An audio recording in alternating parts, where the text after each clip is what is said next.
Grab your beverages and turn up your interweb. Solving the world's problems 12 ounces at a time. It's Dudes and Beer.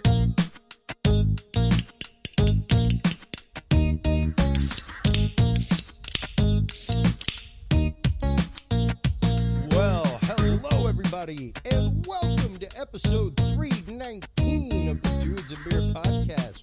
Now well over, I want to say, like 3 days of material out there. Feel free to stop on by dudesandbeer.com anytime to find any of that. Every episode is there. We may be going through a few changes in the Dudes and Beer world, folks, so keep your ears perked up for that. Some new logo changes, maybe. Some new name changes, maybe. We'll see.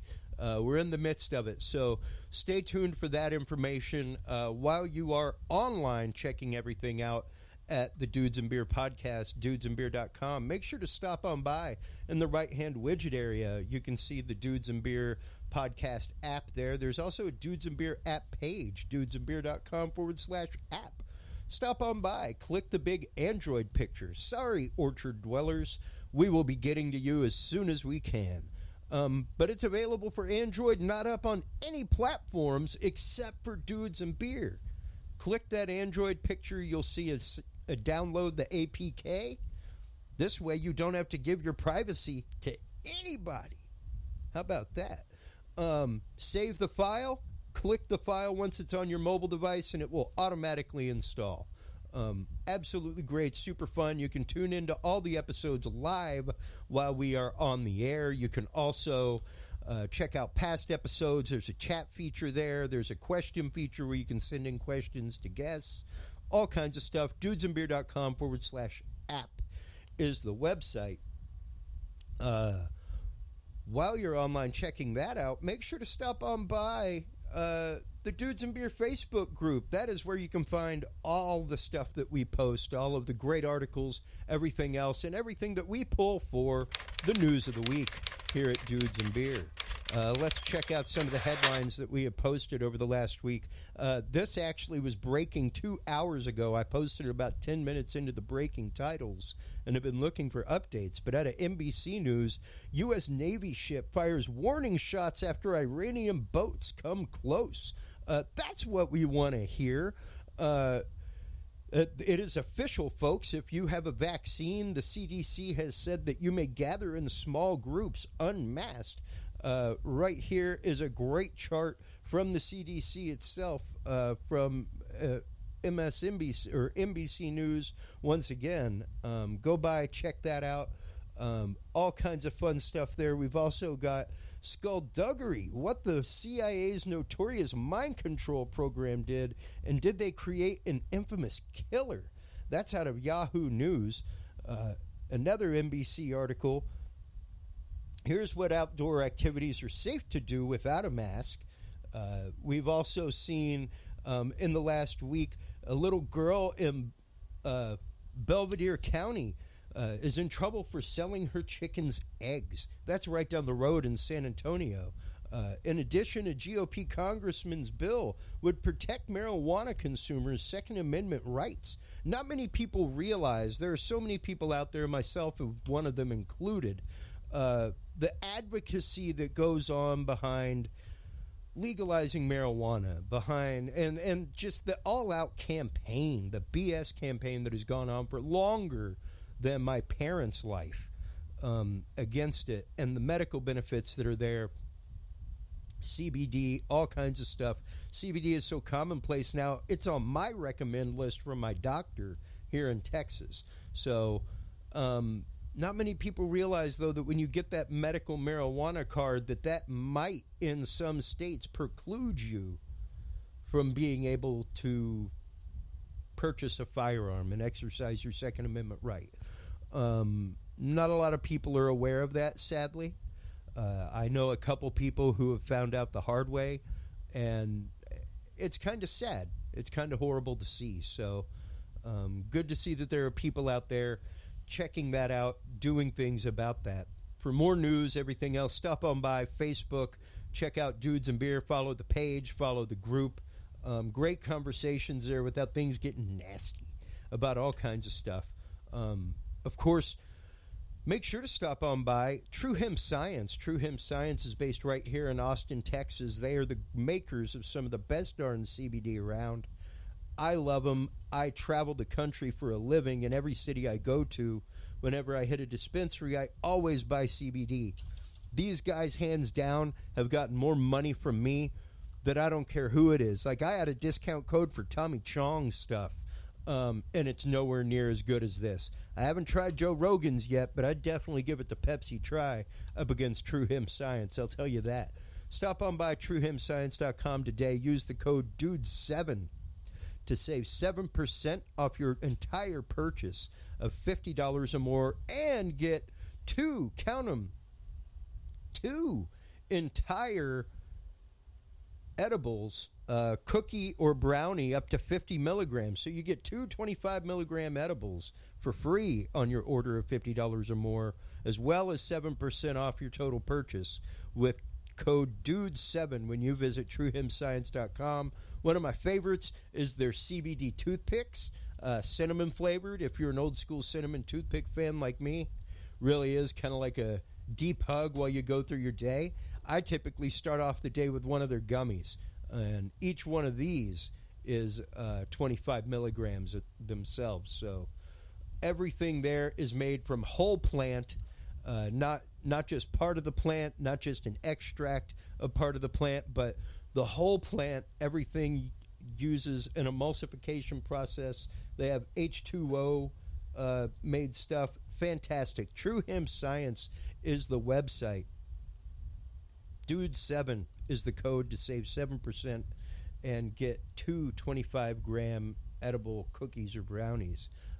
While you are online checking that out, make sure to check out everything from our next sponsor, Podcast Cadet. Have you considered starting a podcast? Looking for a way to make your business a voice of authority in an industry? Then Podcast Cadet is the solution for you. Whether starting a podcast for yourself, your brand, business, school, church, or just plain fun, Podcast Cadet is here to help you navigate the waters of the podcast industry. Specializing in one-on-one consultation and training with industry professionals in fields ranging from podcast technology and editing to distribution, monetization, and even social media strategies. Podcast Cadet tailors their services to the specific needs of you and your podcast. Do you already have a podcast and trying to find ways to engage and grow your audience? Sign up for your Podcast Cadet audit today and let us help you explore new and exciting ways to leverage your content and elevate your podcast brand to whole new levels. From consultational workshops to affordable podcast production and maintenance packages, Podcast Cadet is your one-stop shop for everything podcast related on the internet.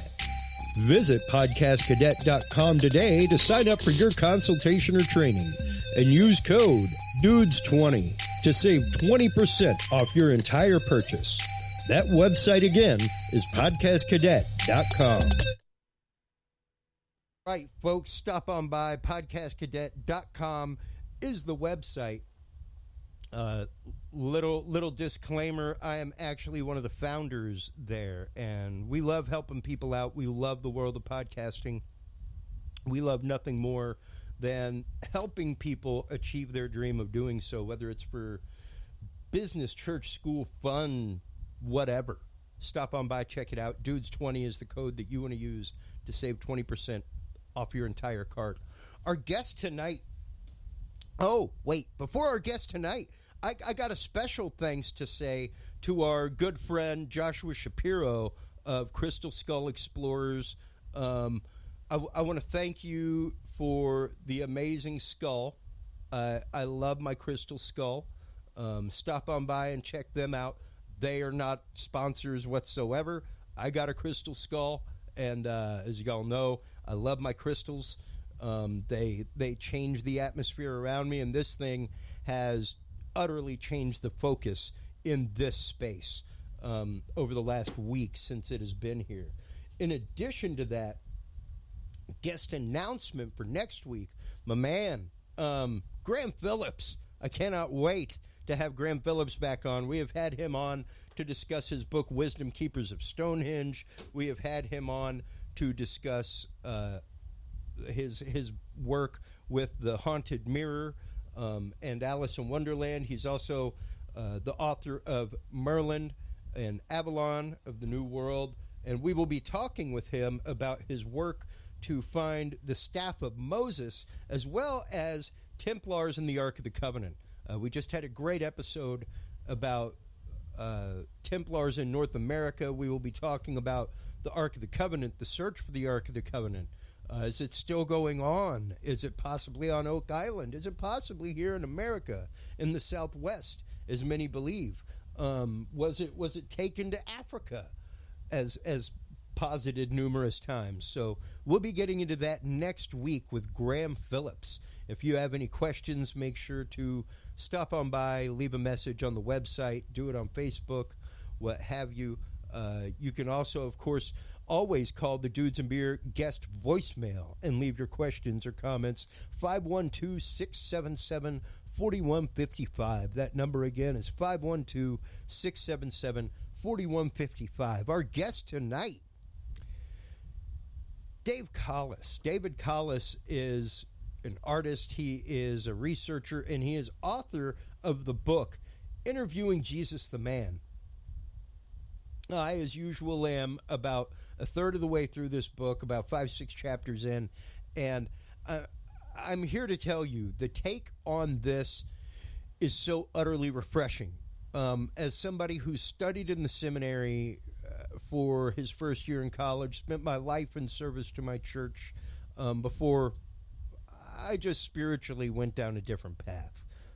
Still go to Mass here and there, things like that, but that type of community is not necessary for me anymore spiritually. So I have moved forward, and some of what's in here I think most churches are missing out on. When people, we have said it on this show so many times, when you go to read texts like the Bible, when you go to read these conglomerative works, you really do have to understand the people, the history, the area, the geography. There's so many different facets to understand the words and why they are arranged the way they are and what they might possibly actually mean.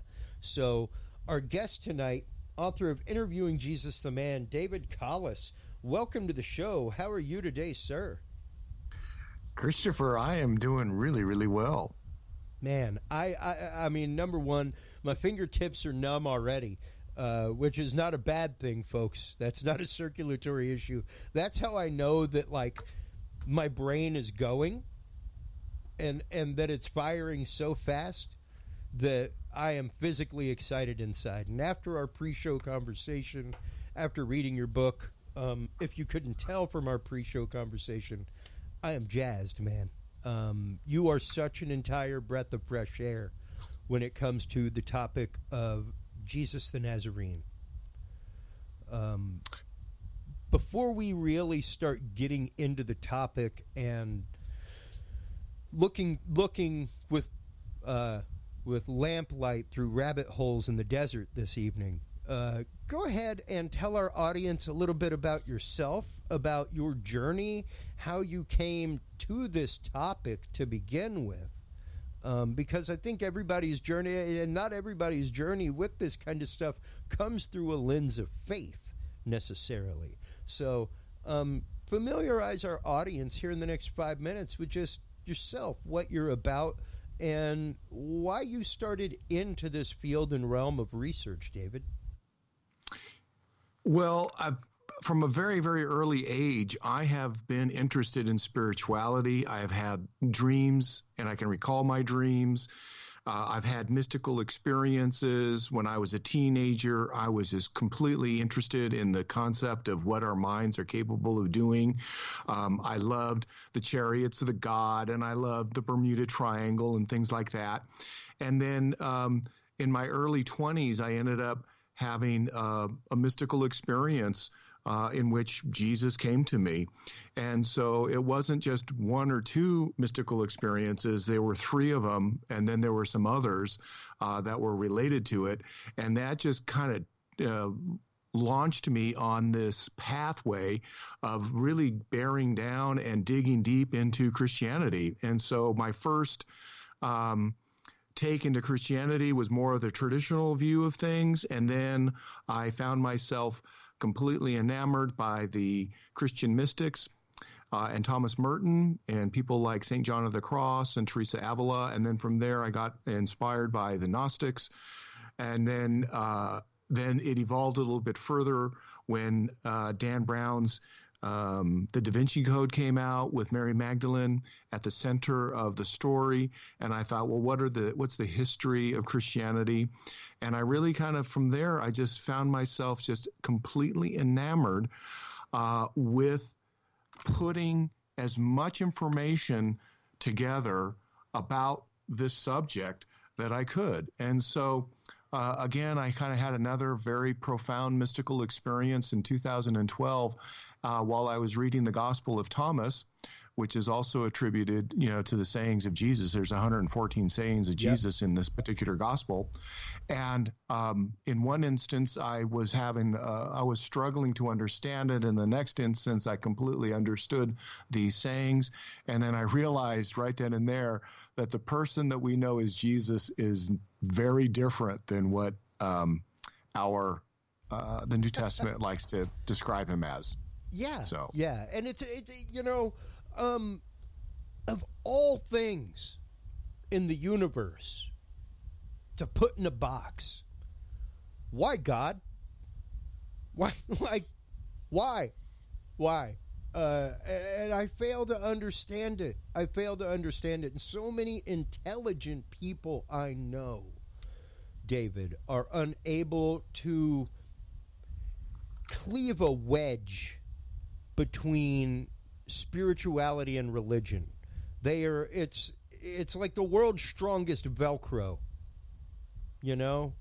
and it's hard for some people to dispassionately view one while participating in the other. Yeah, it's the razor. You're walking the edge of a razor when you're talking about this stuff, because first of all, we're dealing with a material that, when you talk about the divine or God, is hard to describe. Mm-hmm. There's something completely innate about us that wants to understand that which is impossible to understand. Yeah. And we want to make sense of it. Yep.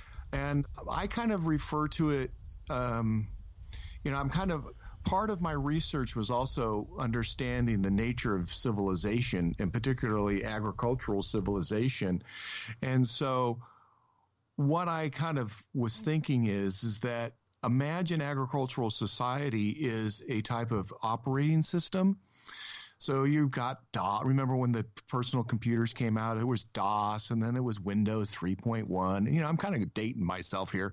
So, and then, eventually you get up into the more modern versions of these operating softwares. But, in the beginning, in agricultural society, there were people were very keen and interested in trying to understand and know something and to participate with the unknown.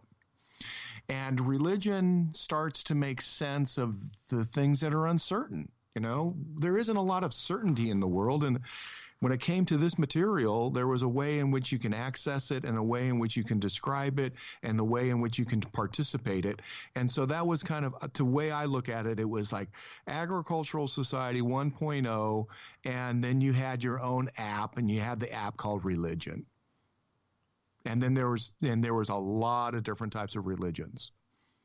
So people have been interested in this subject for a very, very long time. And it is when you come into religion, you are dealing with, at the very beginning, you're starting off with this premise that there is a divine being mm-hmm. that's out there, and that there's some way that we can connect to it.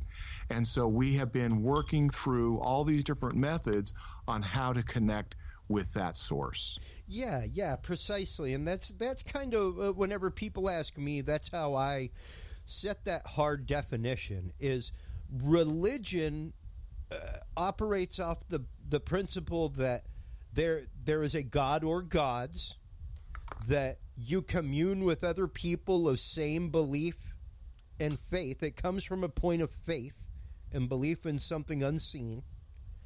You go to a building with other people of the same faith, and you participate in things there. Spirituality is what you do with that on a day-to-day basis, outside of that place and away from those people. Be it that message or how you incorporate the world into your message or view. And once you have those definitely defined, then it's, I think, a whole lot easier to start really poking and exploring. Aside from that, it can be really hard and rigid for some people to, let's just say, be willing to explore topics. Yes. Well, and just with an open mind, and even just being devil's advocate, you know? Mm-hmm. Well, there's two subjects that you don't want to talk too much about, at the dinner, around the dinner table, and that's politics and religions, because things can flare up pretty quickly. Well, and what's funny, though, David, is that the whole premise behind this show is, you want to know how we got here? Because we don't talk about politics and religion anymore. Those dudes at the Green Dragon Tavern who started this country, they talked about politics and religion openly over a beer, and they were willing to disagree and come back the next Saturday and go, well, John, man, you believe what you believe. Go on, brother. And just leave it at that. And when the winter came, you still gave them wood, and they still gave you pork. And somewhere along the line, we not only stopped talking, we stopped listening and just started waiting our turn to talk. And well, I think because I have a master's degree, so there was a lot of information that I found in the academic setting that was very refreshing, because you got to investigate in a manner that I felt comfortable investigating without any creed or dogma or anything that's kind of behind it, other than there's an openness and here's all this material, So I found myself in libraries a lot. Yeah. And and then I had to go out on my own, and once I had graduated, both with a bachelor's degree and a master's degree, then I was on my own to really conduct another level of research. So. And what was that? Oh, well, again, it kind of goes back to the nature of Christianity, and what are the characteristics of a birth of a religion, We all think that, everything is already preset. It's already pre-known. It's all packaged.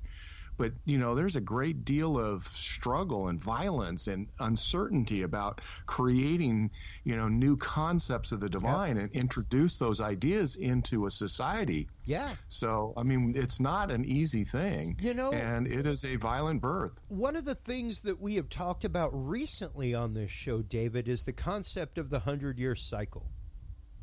And the fact that there was 100 years ago, huge birthing of spiritualism, things like that. And you see that a lot now, the birth of the paranormal movement. Every station has a paranormal show on it, stuff like that. And even to go back further than that, and like you just said, birthing a religion takes time. If you look at the birthing, the first 200 years of the congealed Christian faith, when they really sat down and started like, okay, we have a church now. We are Christian. This is what we are. And you look at those first 200 years, you could almost parallel that exactly with where we are now in America from the birth of our country. Where there was a lot of difference, and there's a lot of turmoil, and there was a lot of strife. Well, and there's a lot of, this is dogma. It cannot change.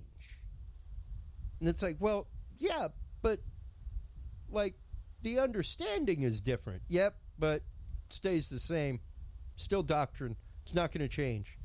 Even though the reality is different, even though things are different. In the Catholic Church, I say it to people all the time. The world's oldest political organization. Hands down. Next to maybe the Sanhedrin. You know? Not on the scale.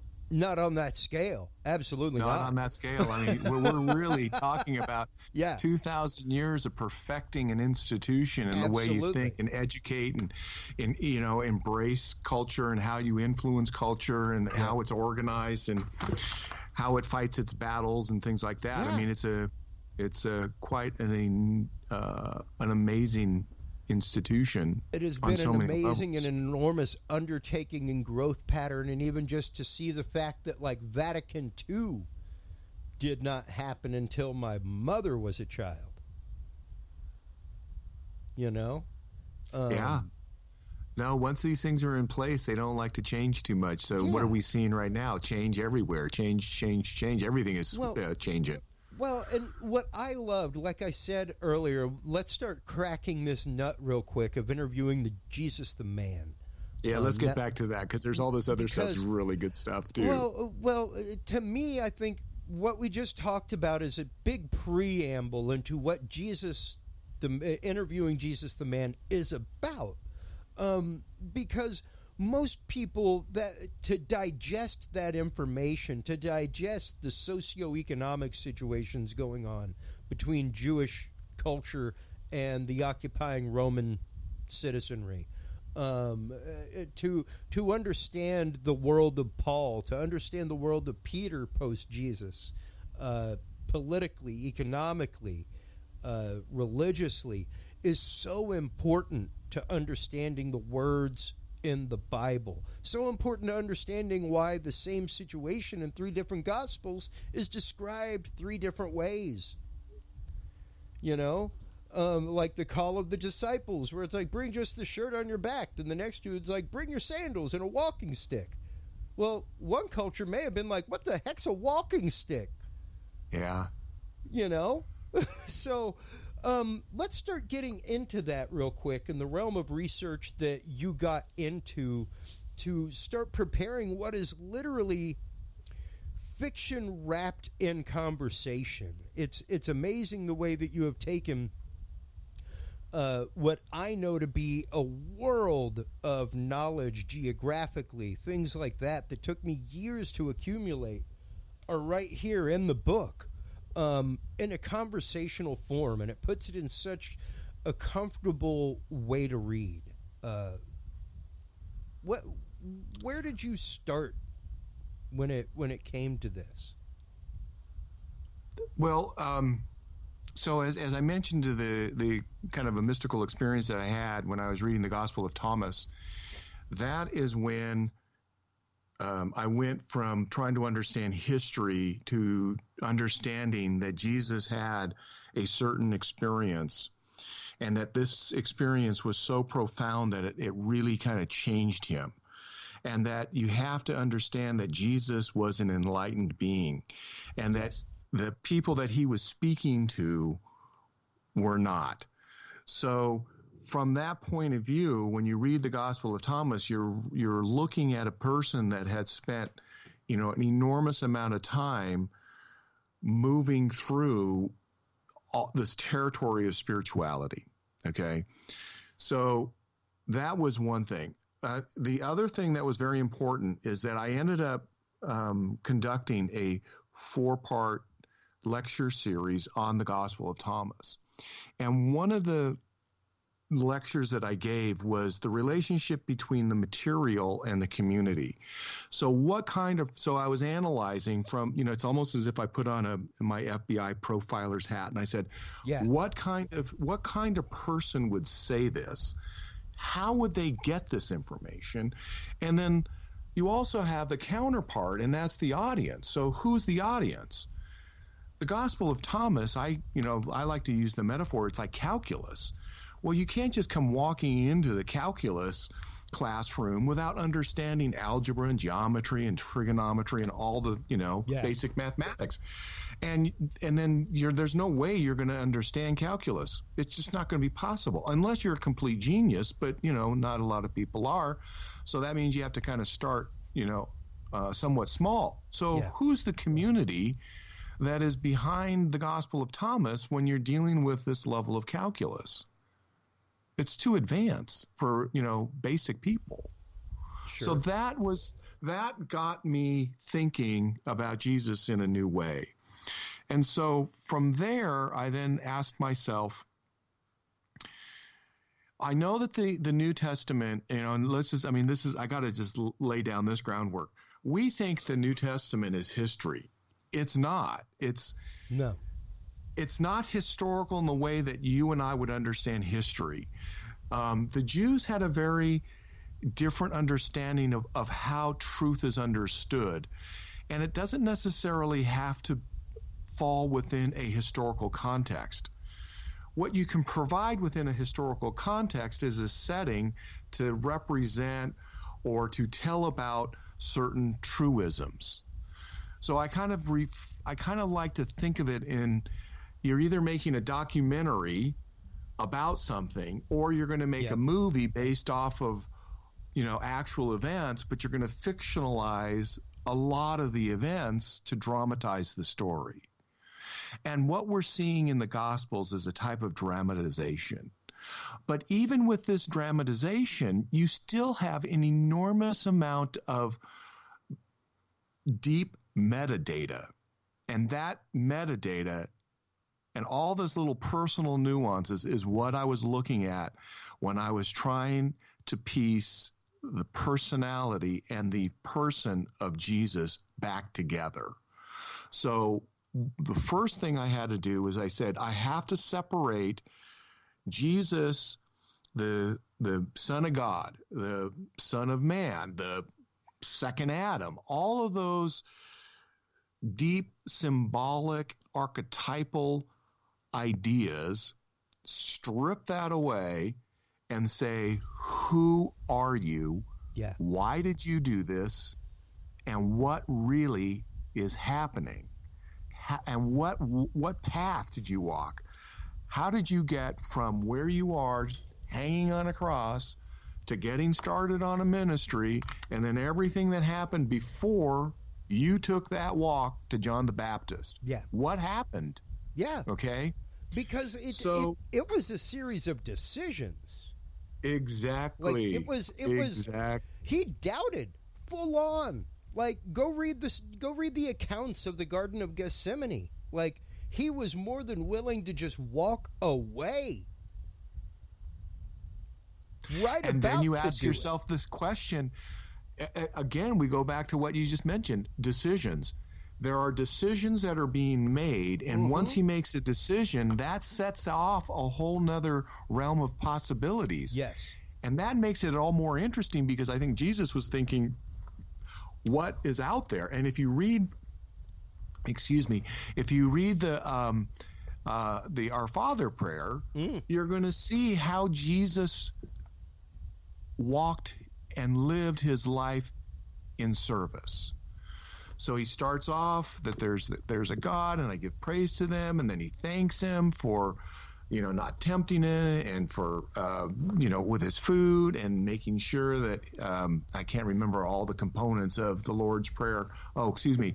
It's God is in heaven, give us your daily bread, lead us not in temptation, forgive those, and then more glory to God, right? So there's God's the bread, and then in between that is all the meat, and it is really, really basic stuff.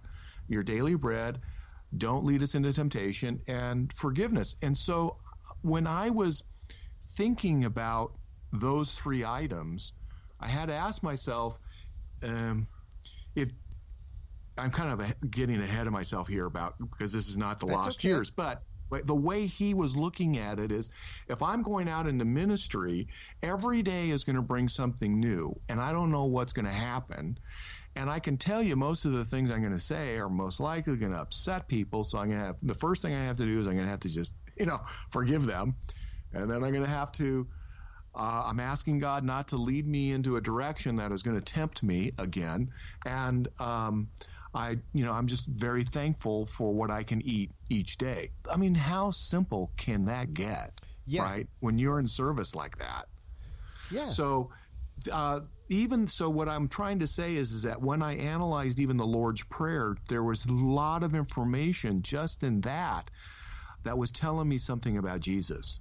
And I took that same level of like FBI profiler and the glasses, and I'm seeing through now the veil with my X-ray glasses, and I'm looking into Jesus's life, and I'm starting to see something that was very different than what I was told and what I was taught and what I understood and what I had learned. Yeah. And then when I finally got, and this is what happened to me, is when I finally got a picture of him, I had an oh my God moment. This is unbelievable. And I said to myself, I think I'm seeing Jesus for the first time in 2,000 years. Mm-hmm. Yeah. So here's the other kind of thing that we have to kind of grapple with. It's the elephant in the room. Not only is the Gospels, they're not like hardcore history, like, again, that I said that we would understand. Yeah. But there's information in there that is, more likely true than not. So I had to kind of go through and ask myself, is this true? Is this not? This would seem likely to be true. This isn't. And then I had studied these scholars for the Jesus Seminar, and of course they put together an entire list of all the sayings of Jesus, and they color coded which ones they felt were most likely Jesus and which were not. And so I took the ones that were the most likely of his, and I put them together, and I said, okay, what's the psychological and personality profile of this person? And interesting. So, and again, as I go back, there's metadata in all of his sayings. There's another thing that started to happen to me, and that is when I did all of this and I compiled all of his sayings, I put them in, it turned out that all of his sayings added up to 25 pages of single-spaced lines. 25 pages. That, again, told me a lot. Like, if there's 25 pages of like 11 size font, and I got, and they're single-spaced, who is writing all of this down? Yeah. Who is, and these are all just Jesus' sayings. Who's writing this down? And how can you remember all of this? You can't just think, the first gospel, Mark, was written 40 years after Jesus. I can tell you this. Mark wasn't one of Jesus' disciples, so how did he know what to write down? Yes, exactly. So precisely.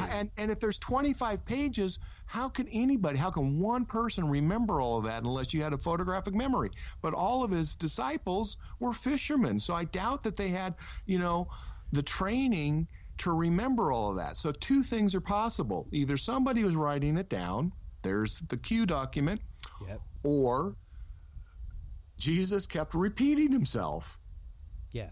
But there was so much information when it comes to his teachings that it made me believe that he wasn't repeating himself all the time, because then there was just so much of it that he couldn't talk about it all in like one sitting.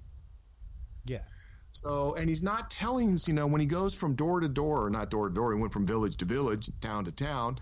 I would imagine that each time he went there, he probably had some set things that he wanted to say. But Jesus was trained as an orator, so he knew how to speak to people at their level, at their time, and respond to them. So not only do we have the parables, which are types of teaching tools, but there are also his aphorisms, which are response to people's responses to him. Yeah, things like the Beatitudes, stuff like that where somebody's like, hey, teacher, what about this? And he's like, well, this, and this. And if this, then that. We didn't really get into it at the beginning, but typically in episodes like this, we have a trigger warning, David. Because, we have a lot of capital R religious listeners in this group. And a lot of capital S spiritual listeners. And that's why I was saying earlier, this can be hard to digest for some people. Now, it doesn't make it untrue. Nothing of what I have seen thus far in interviewing Jesus the man is not fact. I haven't seen anything thus far where it's like you get into your divine revelation or anything like that. Everything thus far is like you asking Jesus about why something happened, and he gives you an understanding of what was happening in the world and why he said what he said, why he did what he did. And that's correct. Once again, trigger warning, folks, because your host and former seminarian and 10-year teacher of religion and spirituality is about to come out and tell you, like, Jesus was straight up not who you think he was. Was he a rabble rouser? Sure.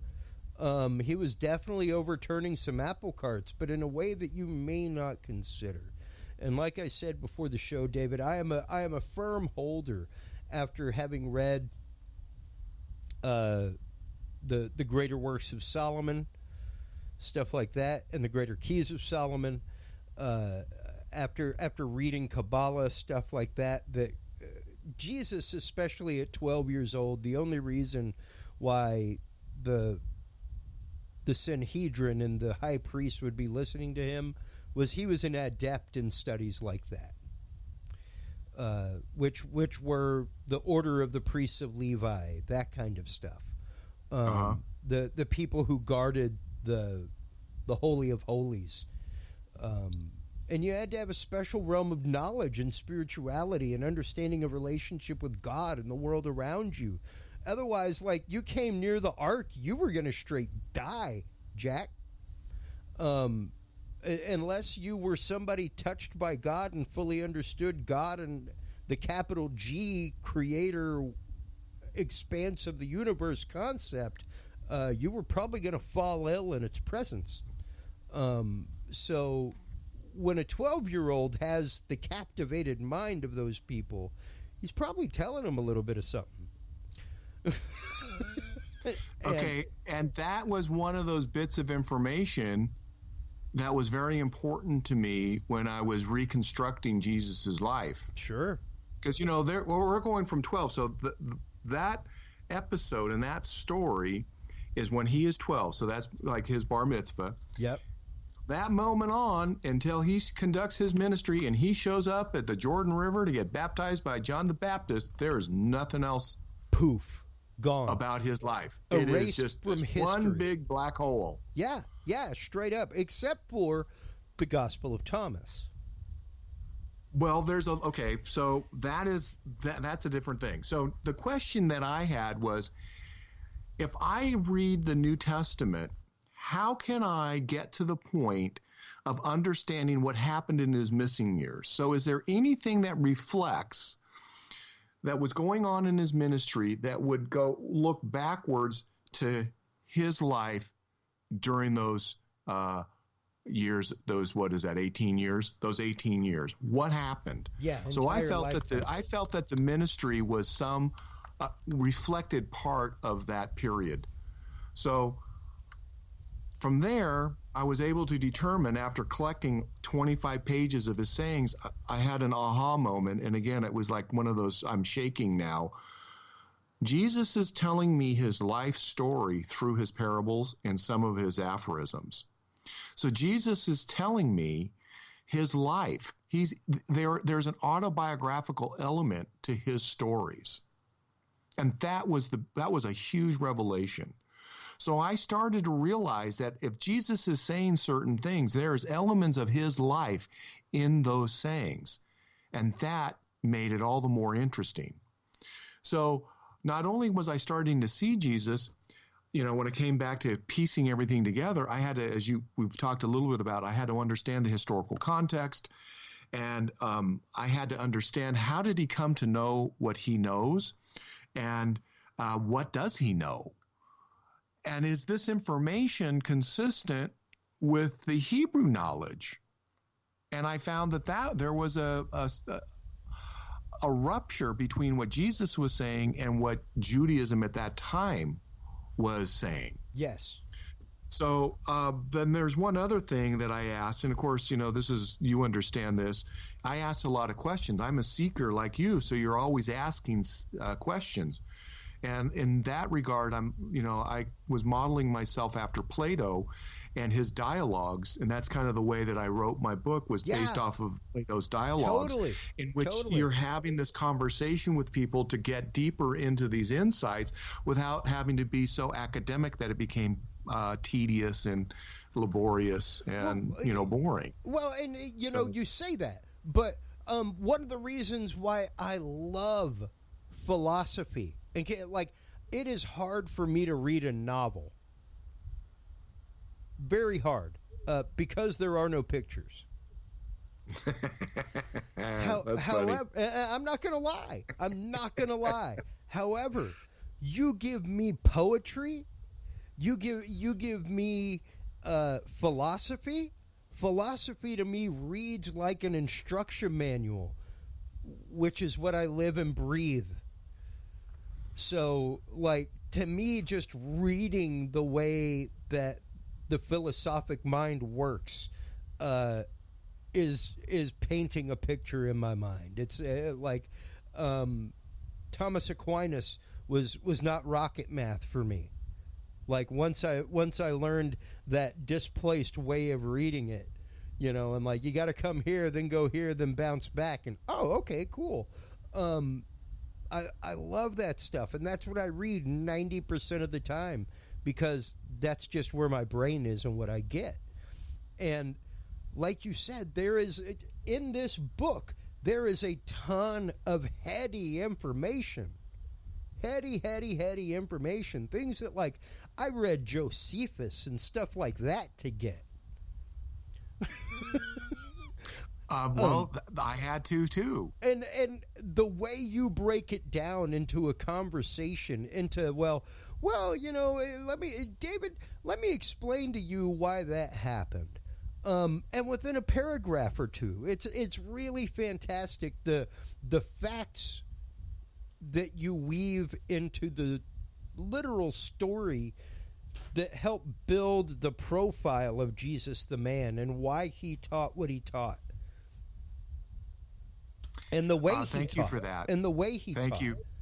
Yes. Because it was absolutely a rabbinic tradition, in the fact that it was storytelling. It was let me give you a parable example from my own tome of knowledge of life, and yet still broken down to a way that every common person could understand it. And a prime example of that kind of concept and understanding the world around it to understand the text would be the Ten Commandments. Seems like a lot of really in-depth stuff, but whenever you look at it, it's really simple, and it's fantastic rules for a bunch of people that actively know they're going to be wandering together in the desert for 40 years. Really common sense rules. Well, those common sense rules were very necessary to have a tribal people move from being a tribe and working together as a tribe, and then obviously they transitioned into a nation. So there are some things that are going to they're necessary, exactly, that are going to be needed to create this promised land. Yeah. It's just that simple. Well, and that's just it, and that it creates that very basic common understanding. Where it's if you can get these, you got 10 fingers, hopefully is what you came out with. And if you can understand one rule for each finger, you will as a society succeed. Period. Doesn't matter about God, Christian God, whatever. If you just follow these precepts as people, don't steal each other's stuff. Don't think about your neighbor's goods as though you want them. If you're picking up tent and moving and then staking up tent next to the same dude for 40 years, these are some really good rules to use. It was, and it was. it the makes me same believe thing. that there weren't those rules, and those were the issues that were occurring. Yeah, So you have to say it. You have to go, hey, we can't do this anymore, Yeah. right? yeah, precisely. And even one step further to go into the Beatitudes of Christ, and to discuss that topic and the teaching way that Christ kind of twisted that on itself when somebody came to him and was really trying to catch him up in the Jewish law. Because if you go back to like Leviticus, things like that, that is the book of Jewish law, and that's where you find out like how to wash your hands before you go into the temple, how to tell if a woman is ritualistically unclean, how to tell whether or not it's okay to sleep with animals as with men, things like that. And to know that one begat the other, and this new way of thinking was based on that, and was really opening up a whole new world of understanding of our relationship with the divine, capital D, not even Christian God, Jewish God, the divine, the universe, our connection with every atom that surrounds us.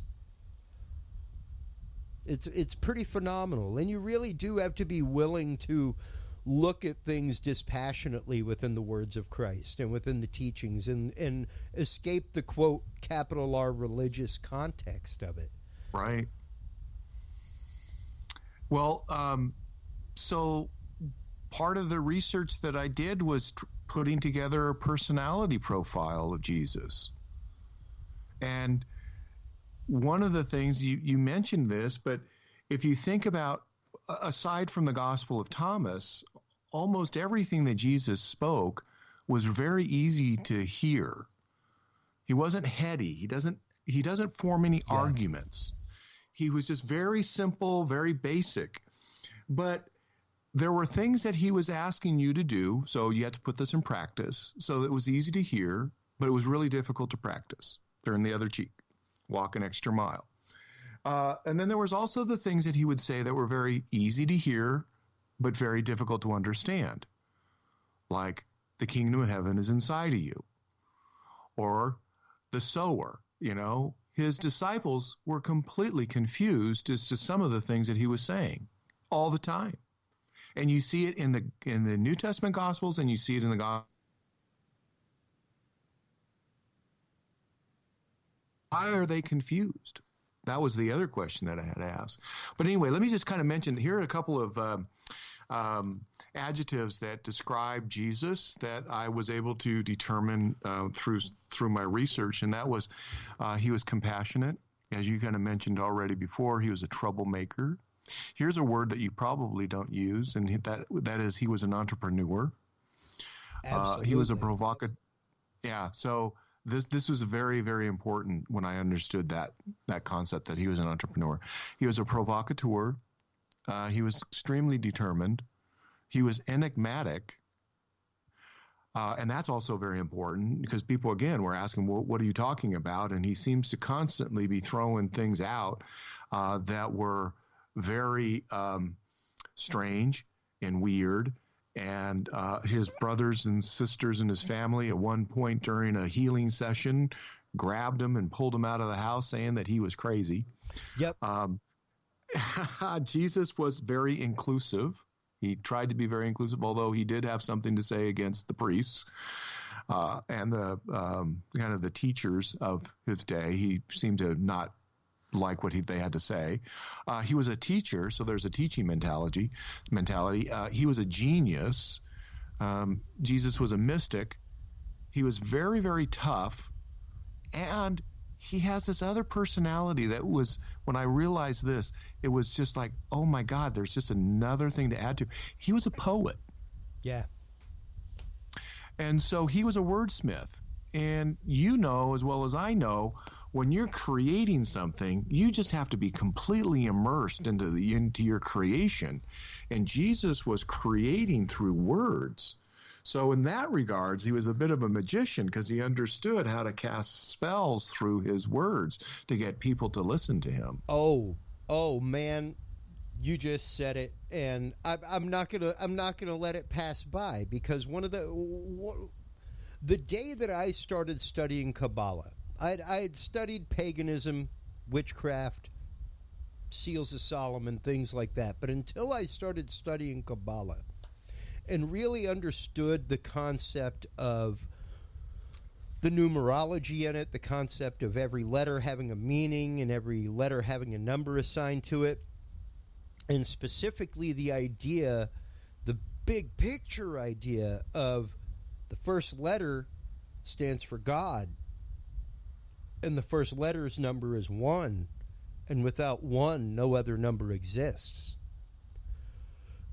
And it was like, whoa, you could not get a more basic proof than that right there. That exactly. threw out all Euclidean concept of proof for me.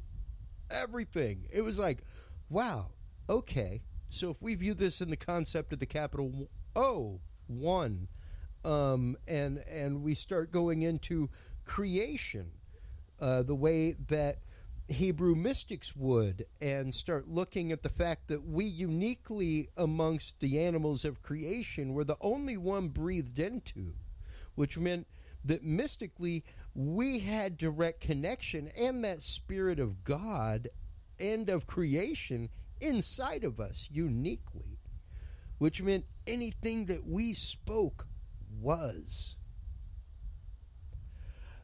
That's a very profound concept. I love the idea that, God breathed his image into us. Yeah. And I know that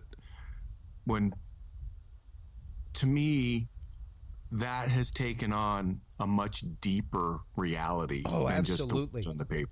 Absolutely. So, like at one point in my life when I was 20 and realized that, David, it was absolutely because, Christ was in my heart. At 45, that means the world and the universe is my oyster, and right. I am the pearl. There you go. I am and the Jesus pearl. talks about the kingdom of heaven is like the pearl, I control my growth cycle and what happens in the tiny little envelope around me, and the fact that I can take part in that creative aspect, in that part of manifestation. It's amazing and it's beautiful. And yes, these are the things that Christ was trying to teach. These are the reasons that the Sanhedrin and the high priests did not like. He wasn't intentionally, whenever we say rabble rouser, like that could give some people the wrong idea, David. Really, the fact is he was not afraid to lay it on the line and just say it how it was. And if that rocks your boat, I'm really, really sorry. On one occasion, he went out and started flipping over apple carts, literally. One. Aside from that, it was all with his words. And he was willing, even whenever the priest came up and tried to corner him, in that beautiful rabbi teaching style, was able to just flip it on its head. And that kind of goes back to what he did at Passover, where he flipped the money merchants' tables. Mm-hmm. Jesus had a way about him. Now, so that was like kind of an act of violence and an aggressive act to get people's attention.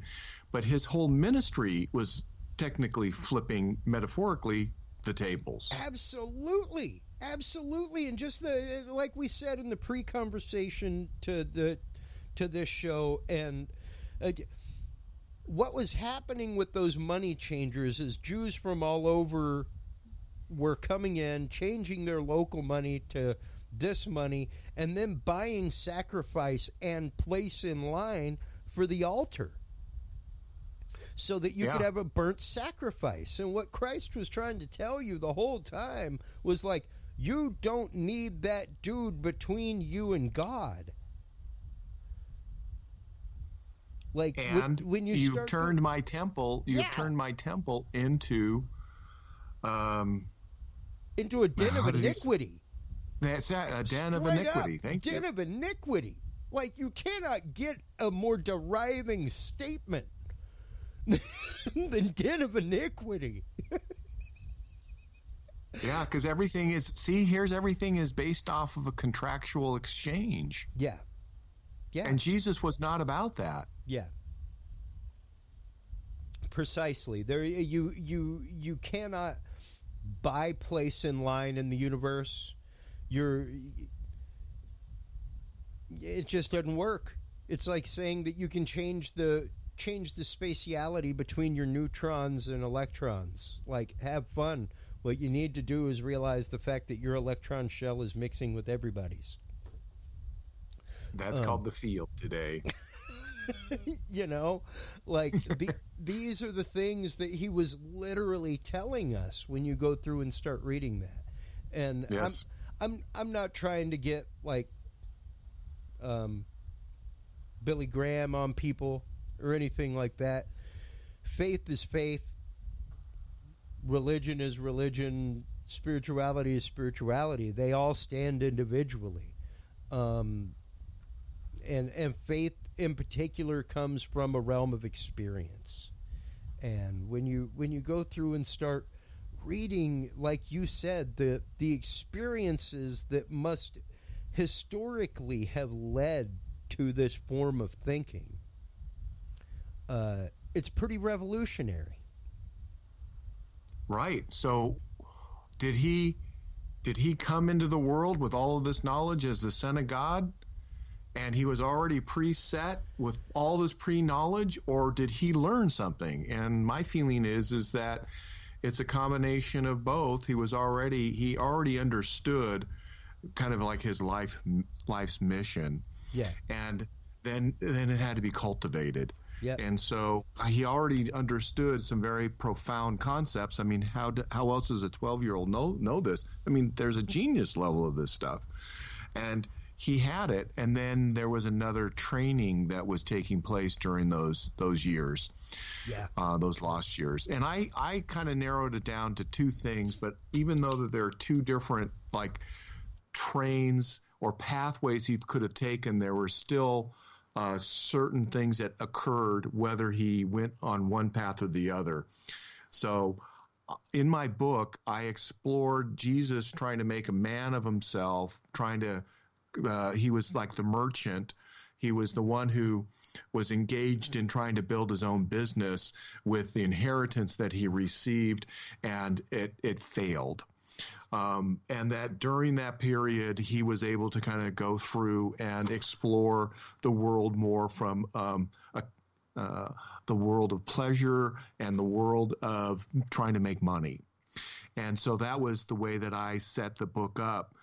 But there was another path that I knew was possible, but I didn't want to go down that way for a variety of reasons. But here's the other path, and that is that Jesus spent an enormous amount of time in various schools learning all that he learned. And the reason why I know this is that when I'm going back to what are his inspirations, there are at least 5 inspirations that Jesus is being motivated by. And so one is his Hebrew wisdom and his Hebrew heritage. Yep. And you've already spoken to some of the mystical sides of things. He had a deep cut understanding. He completely understood that. Jesus has a very strong connection with the Essenes, so he was inspired by them. In fact, part of his ministry is based off of that, and part of his ministry is against that. So that, too, I explored in the book. Jesus, there's an Egyptian spirituality to some of Jesus' sayings. There is Greek philosophy and Greek rhetoric. And I would like to go back to the thing when you were talking about the one. Jesus I kept asking myself, what is the Father to you, and where did this come from? And it wasn't until I was reading Pythagorean metaphysics that the Father shows up in his sayings and in his words, and that the Father represented the One. Yeah. One. Yep.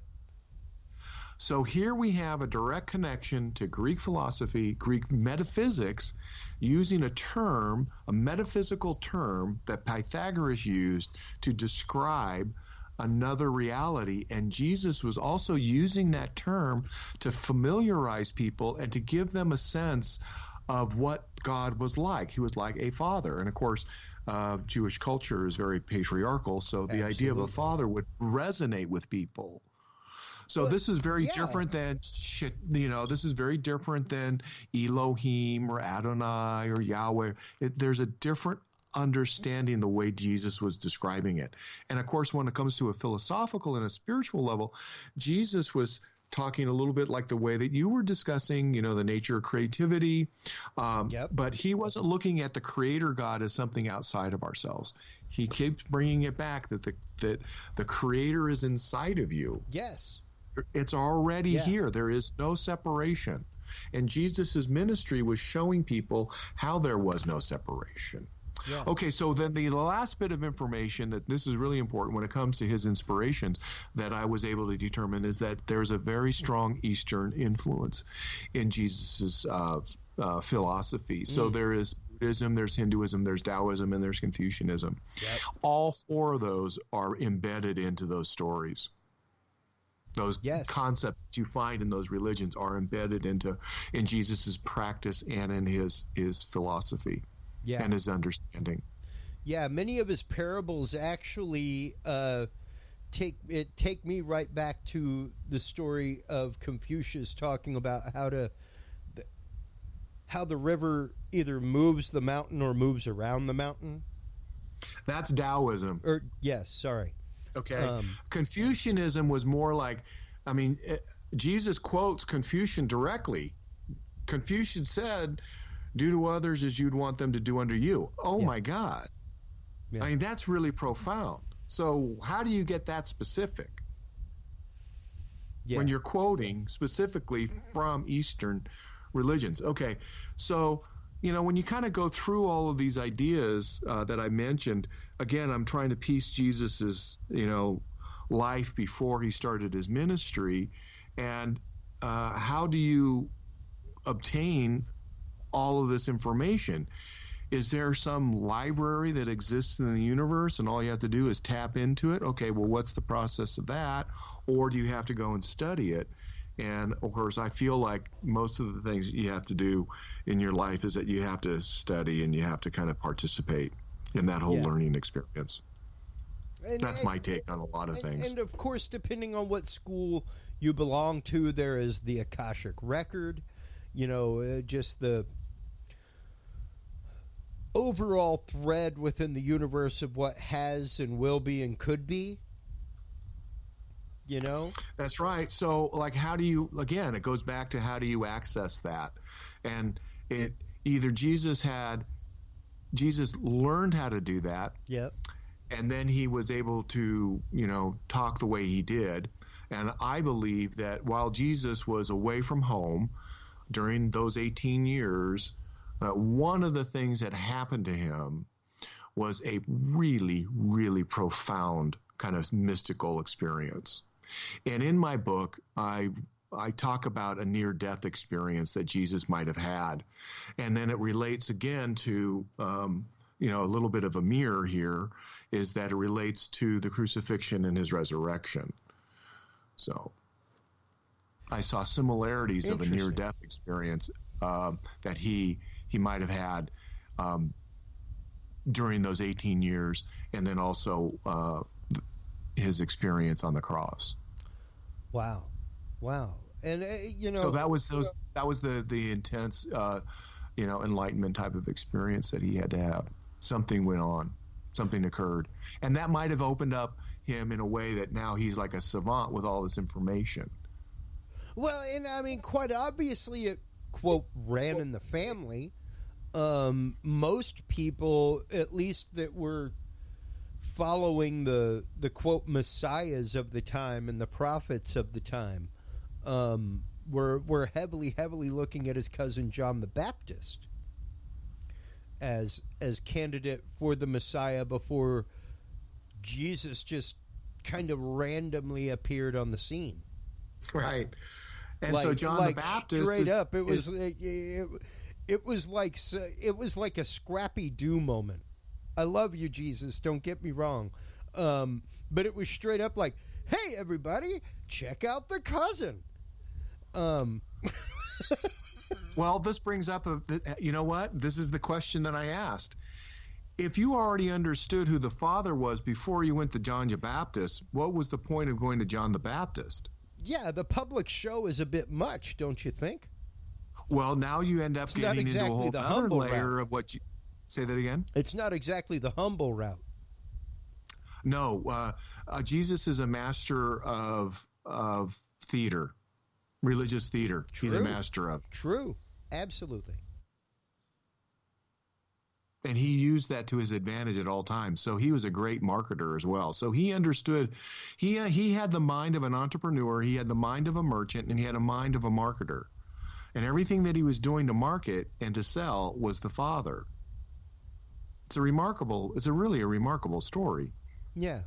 And now, granted, once again, trigger warning on the back end of this is not to discount any salvific process that you may believe in, people.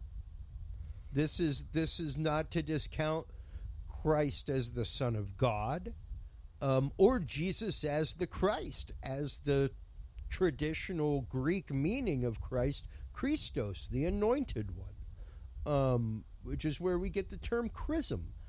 But aside from that, whenever, like you said, you're building a profile of just a person, if you subtract that and go with them as just a capital H human being, fully God, fully man, as it says in the Nicene Creed, it really does set up for, like you said, guy's an entrepreneur. He knows how to market. He knows how to bring in a crowd. And he knows how to use his disciples in ways to help him market. Yeah. And I mean, one of my favorite examples that I used to talk about and spend an almost whole night about in class was the first miracle, the wedding feast of Cana, where Mom literally just left him holding the bag, like straight up. You know, they were like, "Oh my God, we're out of wine." Oh gee, well, yeah. You know, what are you going to do? Tell the head waiter to go over and talk to Jesus. And what, woman, I'm not ready yet. Like literally, the words out of his mouth, like, hey, we ain't gotten to this yet. All right, like we got a launch plan here. Okay. Isn't that funny? And look what he turns into. Look what he does with that. He turns it into wine, and everybody can get drunk. He still turns it into, and not just wine, but the best wine. What kind of party is this where you bring out the best wine at the end of the party, where it just gets better and better? You know? So yeah, once again, turns it into that spectacular moment. It's not just the creation of water from wine, but it's that moment of, like you said, kind of entrepreneurial marketing and using that to stake a claim. Because yeah, a wedding, especially in any town, if you've ever attended a Jewish wedding or even a Hindu wedding, it's a thing. It's not just a one-day thing. It's a thing. Like, it is a happening. So that is story that would have been told in that town for generations. That's correct. For generations, that story would have been going around in Cana. And you could, as any PR agent nowadays would say, A, any publicity is good publicity, and B, you can't pay for that kind of publicity, kid. That's right. You know, like you got he a was doing golden this moment right here. Either mom's right and you launch things right now and you just pull the string, or you go with the carefully crafted plan. And I think Jesus was nimble enough to be able to move as the wind kind of blew, right? As opposed to saying, I'm sticking to a plan and this is how it's going to be done. He was flexible enough to be able to say, oh, well, look what just happened. Okay, we're going that way right now. Well, and even not just in his actions, but in his words. He did the same thing in his words. Yeah, and probably up around chapter 3 or so, you used one of my, I want to say Mark 10, maybe 10:9. I can't remember. Don't quote me. I mean, feel free to ground yourself around me, folks, because the lightning may strike at any moment. But one of my favorite turns of phrase from Jesus: be shrewd as snakes and gentle as doves. Right. Think about that. Think about that I kept working on that. Kept thinking about it and thinking about it and thinking about it.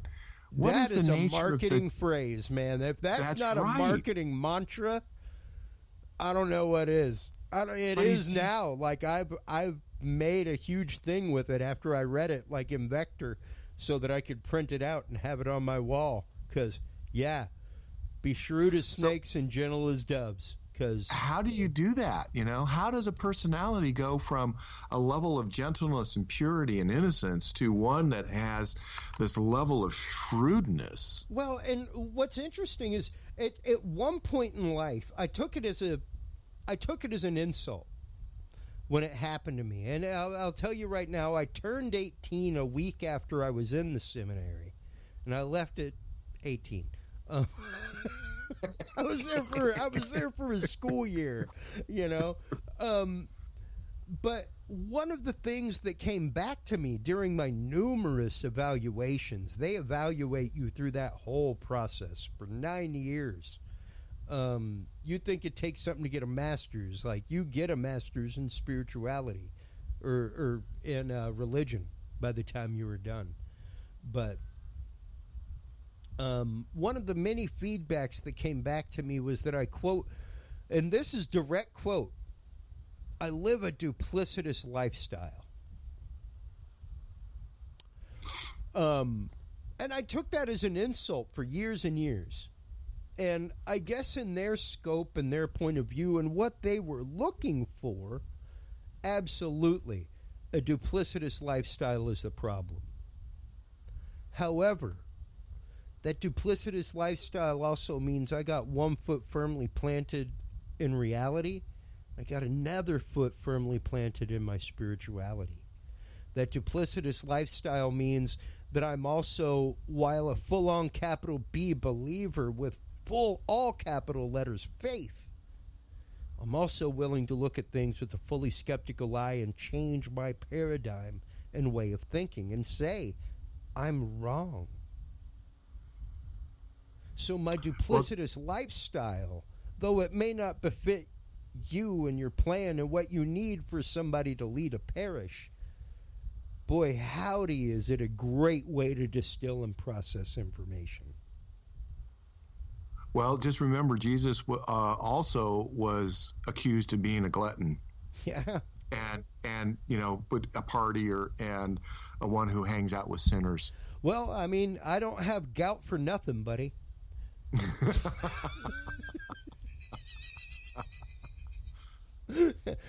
That's right. I'm stricken with the 18th century illness. But, I mean, when you get down to it, it really does kind of take that, as opposed to most, quote, priests in the order of Levi at the time, high priests, people like that, who were very much in a regimented way of thinking. If it did not fall within Leviticus, it is anathema. This is verboten. In some interpretations of the Bible, the term is literally God hates that. That's how deep it goes with some actions. So for somebody like Christ to come in and be like, this person who is considered, quote, ritualistically unclean is not, is literally a whole new cultural concept. And there's the flipping of the tables again. Yeah. Yeah. Like when he came in and started preaching to lepers and started going out to them and reaching out, totally anathema according to Jewish teaching at the time. Yes. I love it when he would walk up to somebody who was an invalid, and his disciples would say, "What did this person do?" Mm-hmm. Meaning they are so filled with sin that obviously God has punished them. Yeah, and what did you or somebody in your family do to be stricken with such a demon?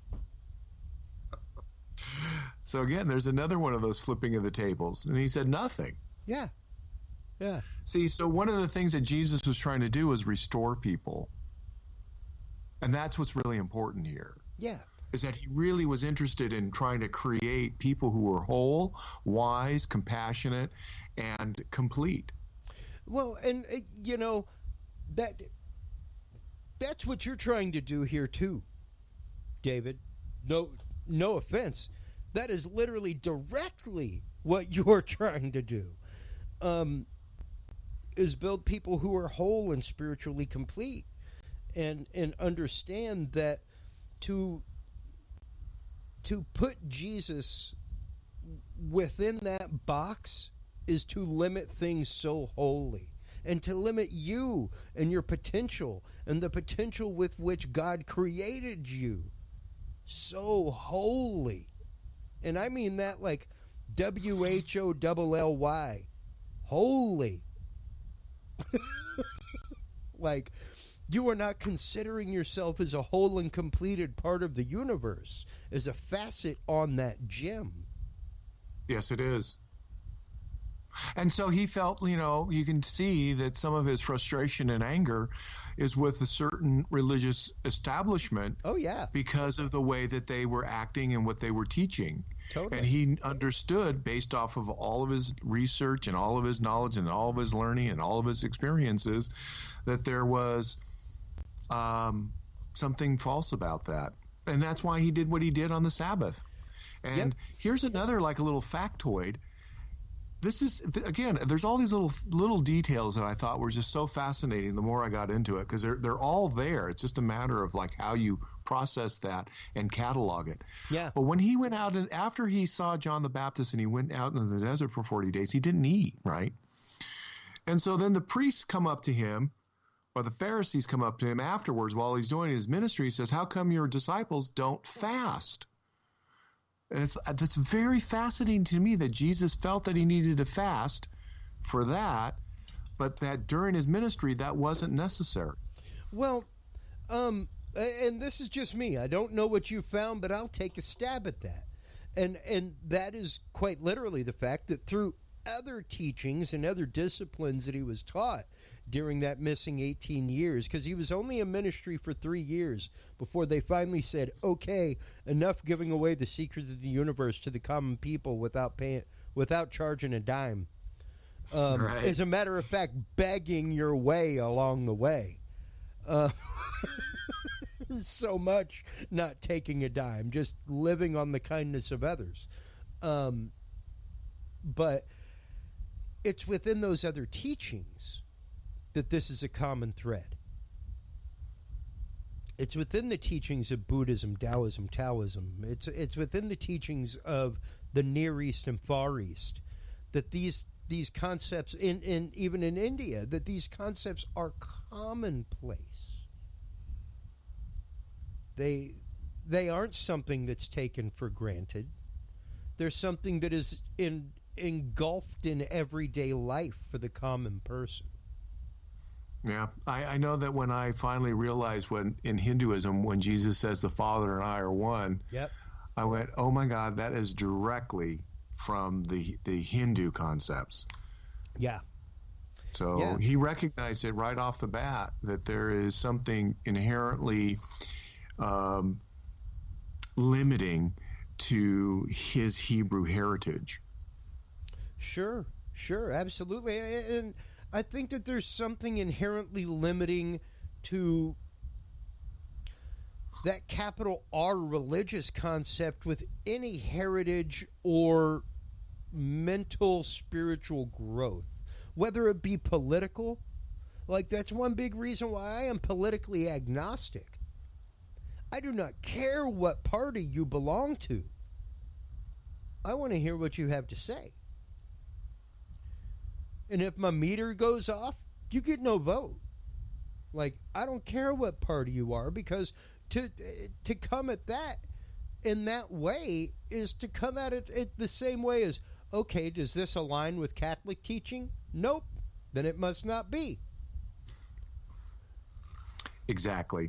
And that, to me, is where you get into that religion of religion. You're losing the concept of spirituality. You're losing that concept of how does this help us all grow as a human race together, as a truth with a capital T, a universal truth, the true meaning of the Greek word kathos that Catholic is based off of. And even my own faith, there's a reason why I don't really walk that path anymore. I'm a 4th degree Knight of Columbus, man. And I love the Christmas parties. Hey, I'll go out to bingo night anywhere, a fish fry. I see a Friday night fish fry. I am down with some catfish, my friend. Bingo. But I'm here to tell you, one of my favorite conversations around the campfire with the frosty mug is like, Columbus never landed here, right? Just saying. Like, well, he landed on the Bahamas. Great. That is not, that's like saying whoever found Guam found America. Like, nah. He was using somebody else's map, and he quite literally got lost before he found that. So, nah, he didn't land here, bro. Welcome to real history. And when he landed there were already some people there. So he didn't discover Jack. That's correct. But you have to be willing to put these dogmas and doctrines of society aside and be willing to look at it with literal, unadulterated eyes, within the lens of history, within the lens of what we know to be true historically. And that's what I've loved about this book, is that it really, really breaks down the world that Jesus lived in. And when you understand that, you can understand the message so much more. Exactly. There's just so many profound things to learn and to know. And I felt that religion offers a great deal of certain things, but it's in a band. Yes. And once you start getting to the edge of that band or on the other side of the band, all of a sudden you're in a different territory. So, and that makes it all the more difficult. Absolutely. It makes it a lot harder to navigate, and it makes it a lot, not necessarily harder to navigate, but more detailed to navigate. There's a lot more nuance and a lot more understanding. And even to understand where the Jewish people came from is to understand their law, is to understand their grasp of the world around them and how their law interacts with it, and how all of that interacts with their God, capital G. So to me, it's an incomplete understanding to just read prima facie what is there. Well, I think we all know that there's different layers. Yeah. And when you're entering into the system, you see it as one way, and then you start seeing it another way the more you get into it. And then eventually you just keep going down into those different stratas. Yeah. That's what happened with me.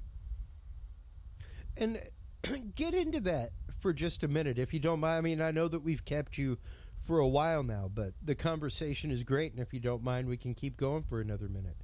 But what was it that brought you to those stratas, and what were those stratas? Because, like I said, I came from straight up church service in the Catholic Church, and went I would say probably pretty wild rogue past that. Well, and as you know, this it is took like me to a world of knowledge and a world of seeking and a world of truth, capital T, where like I can see these truths and where people were trying to get these points across in the words of alchemical texts and stuff like that. The words are no different. The teachings are no different. So what? Well, there's several things. So part I already have kind of an innate interest in this material. Yeah. I also have a strong sense of the divine, that there's something much greater than myself out in the world, and that I can know something of it and I can experience something of it. And then I started to realize that, and through a lot of experience and then also some research, that information is not always, it's available, but it's not always taught, or it's not. Yes.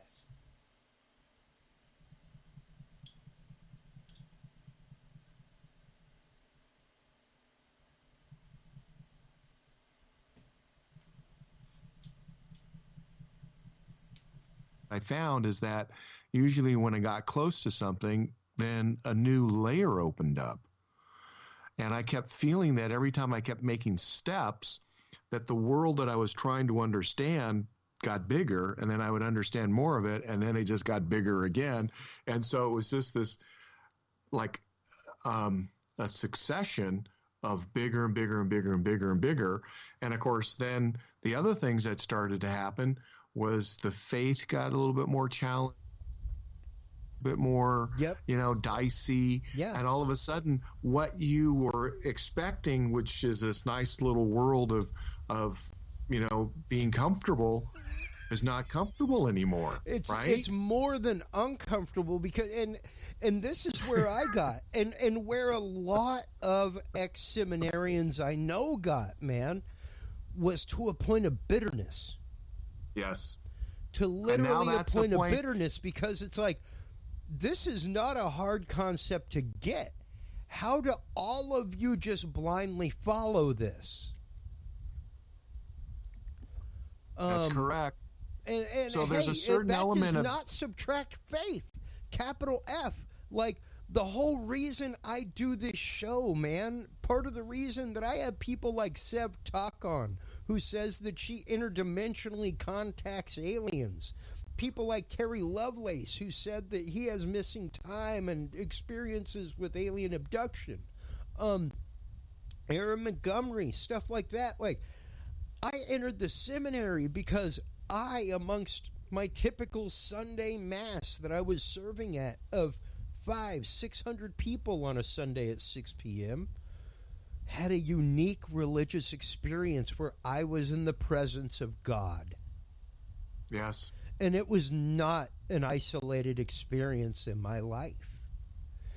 And I have since learned to understand the feeling, at least that I know, of the presence of what I know to be God, and the presence of what I know to be whatever that other thing is. So when I feel that like presence, I just follow. I blindly follow. I am not going to question it whatsoever. I know the feeling. I know the tingle. I know the pull behind my belly button. And when I feel it, I follow it. And I do not doubt it once.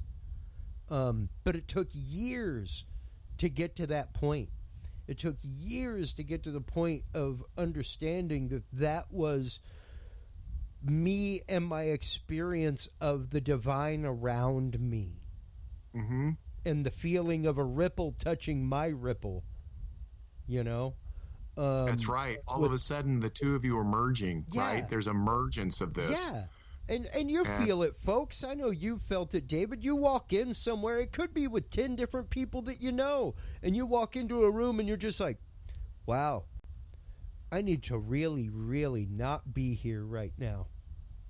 Run. Run. I don't care how much the lift is. I don't care if it's a 10-mile walk home. Get moving. Get out of there, dude. Do not doubt it. And you know that feeling, like things are just wrong. There's just something that's off, and to a point where it is distasteful to your body.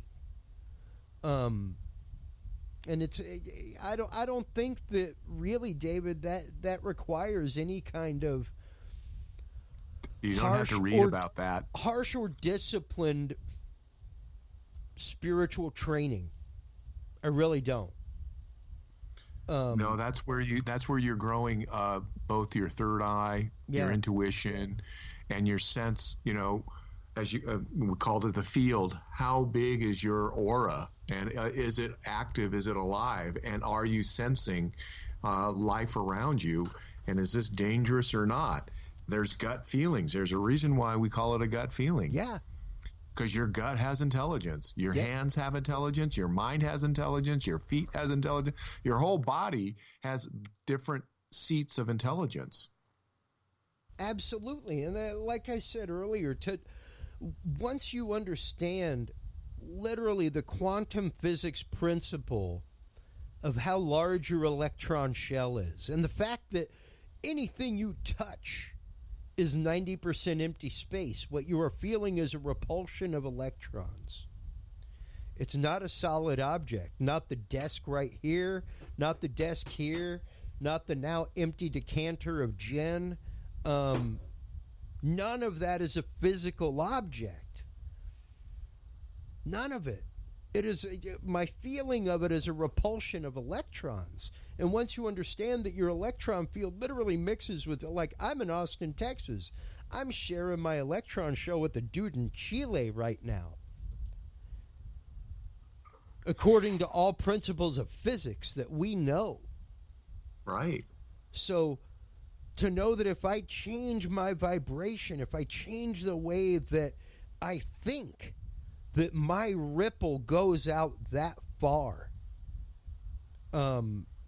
That's why I make the music I make, man. That's why I work with frequencies and make things like that. And you yourself have gone into making sacred Aquarian symbols, very, very much akin to the same thing, almost like solfeggio frequency images or cymatic images, almost the artwork, and very, very interesting because it's based on color, it's based on frequency. This is just what I see from the images that you've sent me and what I do. That's exactly what it is. People have asked me, what do these mean? And I go, well, they're nonverbal. Yeah. So, you know, what does a song mean? You can't explain a song. You just have to listen to it. And in this particular instance, these symbols have their own energy to them. So they're energetic and they resonate.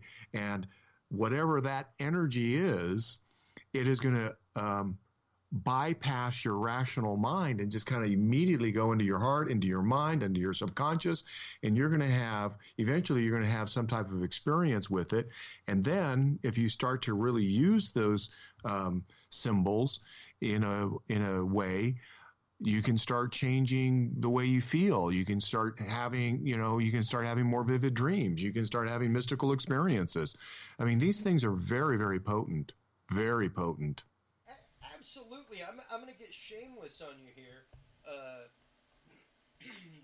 This is actively a track that I wrote called Puer ad Somnum, which includes deep theta realm and deep delta binaural beats in the background, as well as the sound of like a child's heartbeat and a mother's heartbeat in utero. All kinds of things. But oh, I hear that. These sounds all have color attached to them. Every frequency has a color attached to it. And this stuff has been my dirty secret for years and years and years, David. There was an entire art movement back in the late, I think it's like around World War I and into the 20s, called synesthesia, in which artists were trying to create color and music relationships. Yeah. Right? And so we now understand that a whole lot more, but they were really, I mean, here is these explorers going down that road and trying to understand it and put music and color together. I just love it. Right? And when we're off air after the show, I'll tell you about my upcoming album that I'm working on. I don't want to say it on air because I know somebody will steal it. And this is one of those that whenever I come out with it, guaranteed I could hit coast to coast with this album concept, because it is wild. But it's right down those lines. And for years, I made avant-garde music. The way I describe my music to people was, imagine watching a horror or sci-fi movie with no words, only soundtracking and sound effects. So that could be really relaxing or that could be really disturbing. And I used these frequencies and these known frequencies and frequencies that I found and researched to literally move people's emotions with the music. So buried underneath the music would be the frequencies that make you physically uncomfortable or make you feel like something is watching you. Right. Things like that, to exude that feeling in the music. Now I'm using my powers for good. And I bet you're making a lot of progress too. It's been amazing. And what's funny is I just kind of released this stuff via happenstance, man. I didn't even have distribution for my music until COVID, and I had like 7-8 hours of content. Just as the artist, no disassemble that I am. And my distribution people were like, oh, well, you know, how much do you want to put out? I'm like, I got 6 albums like ready for you and 2 more that I'm coming up with artwork for. Wow. So yeah, like I was like, I create like mad. It's not that incredibly hard for me to create this kind of stuff and just put it out. So why would I ignore that? Is kind of my mentality and concept. Like, if I'm already vibrating on that frequency, why would I fight that? Why would I go out and try to write country music? Well, like you, these symbols, I've been working on these types of symbols for since I was in my late 20s. So I get attuned to them and things start happening. And now, how much for you starts as signal and frequency, and how much starts as inspiration?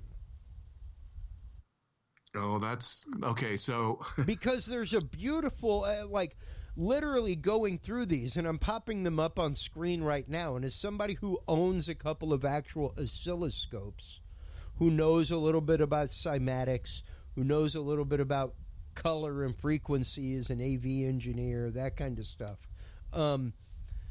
The colors of these and the shapes in the background and everything else are so spot on and beautiful. So I just got to know. It's one of those, like, does the verse of the chorus come first for you? Is it music or words? Is it color and frequency? Is it shape and color? What is it for you synesthetically that comes first when it comes to making these? Because they're hauntingly gorgeous. And I beg you to go look in your books on all symbolism if there are any of these that you go, oh, there's that symbol. They're not.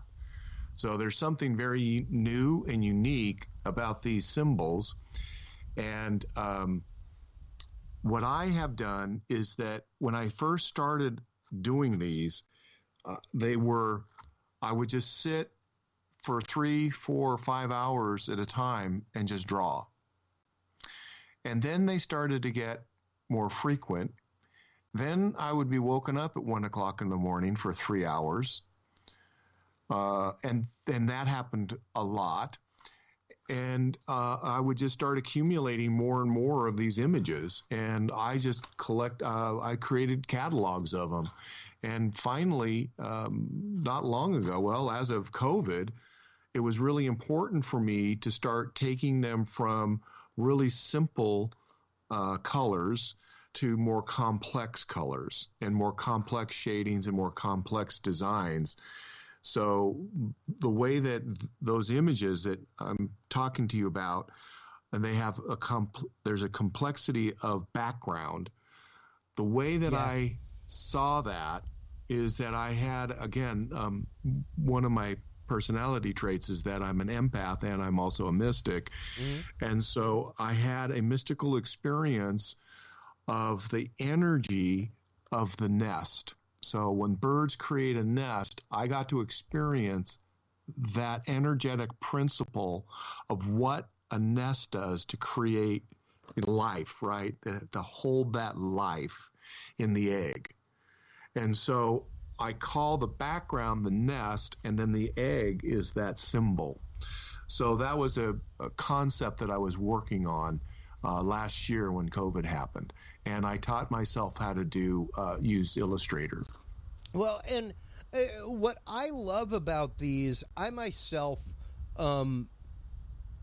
just in my esoteric studies and in the things that I do to manifest and kind of bring things about, I use a lot of different techniques culled from different studies.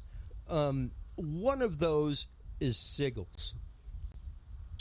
And the concept of a sigil, folks, magically, like capital M, you could even say CK magical, is a symbol imbued with power, created specifically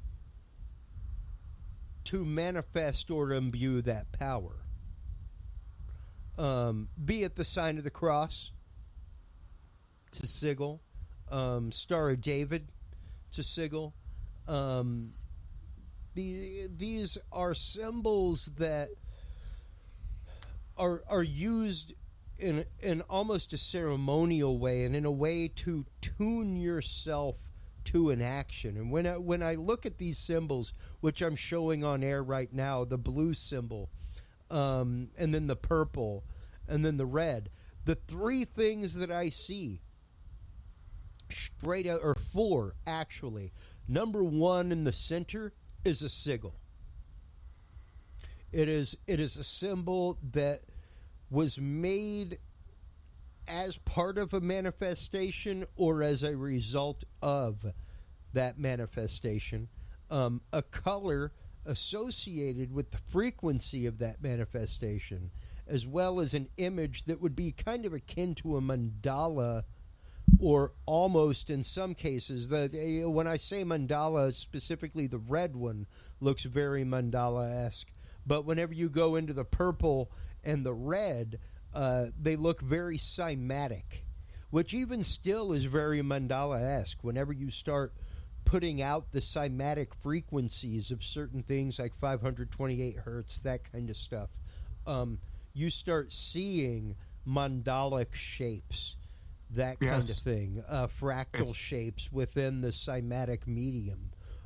So the purple one specifically, I think, is one that it speaks to me on so many levels in the form of a waveform and cymatic on the outside.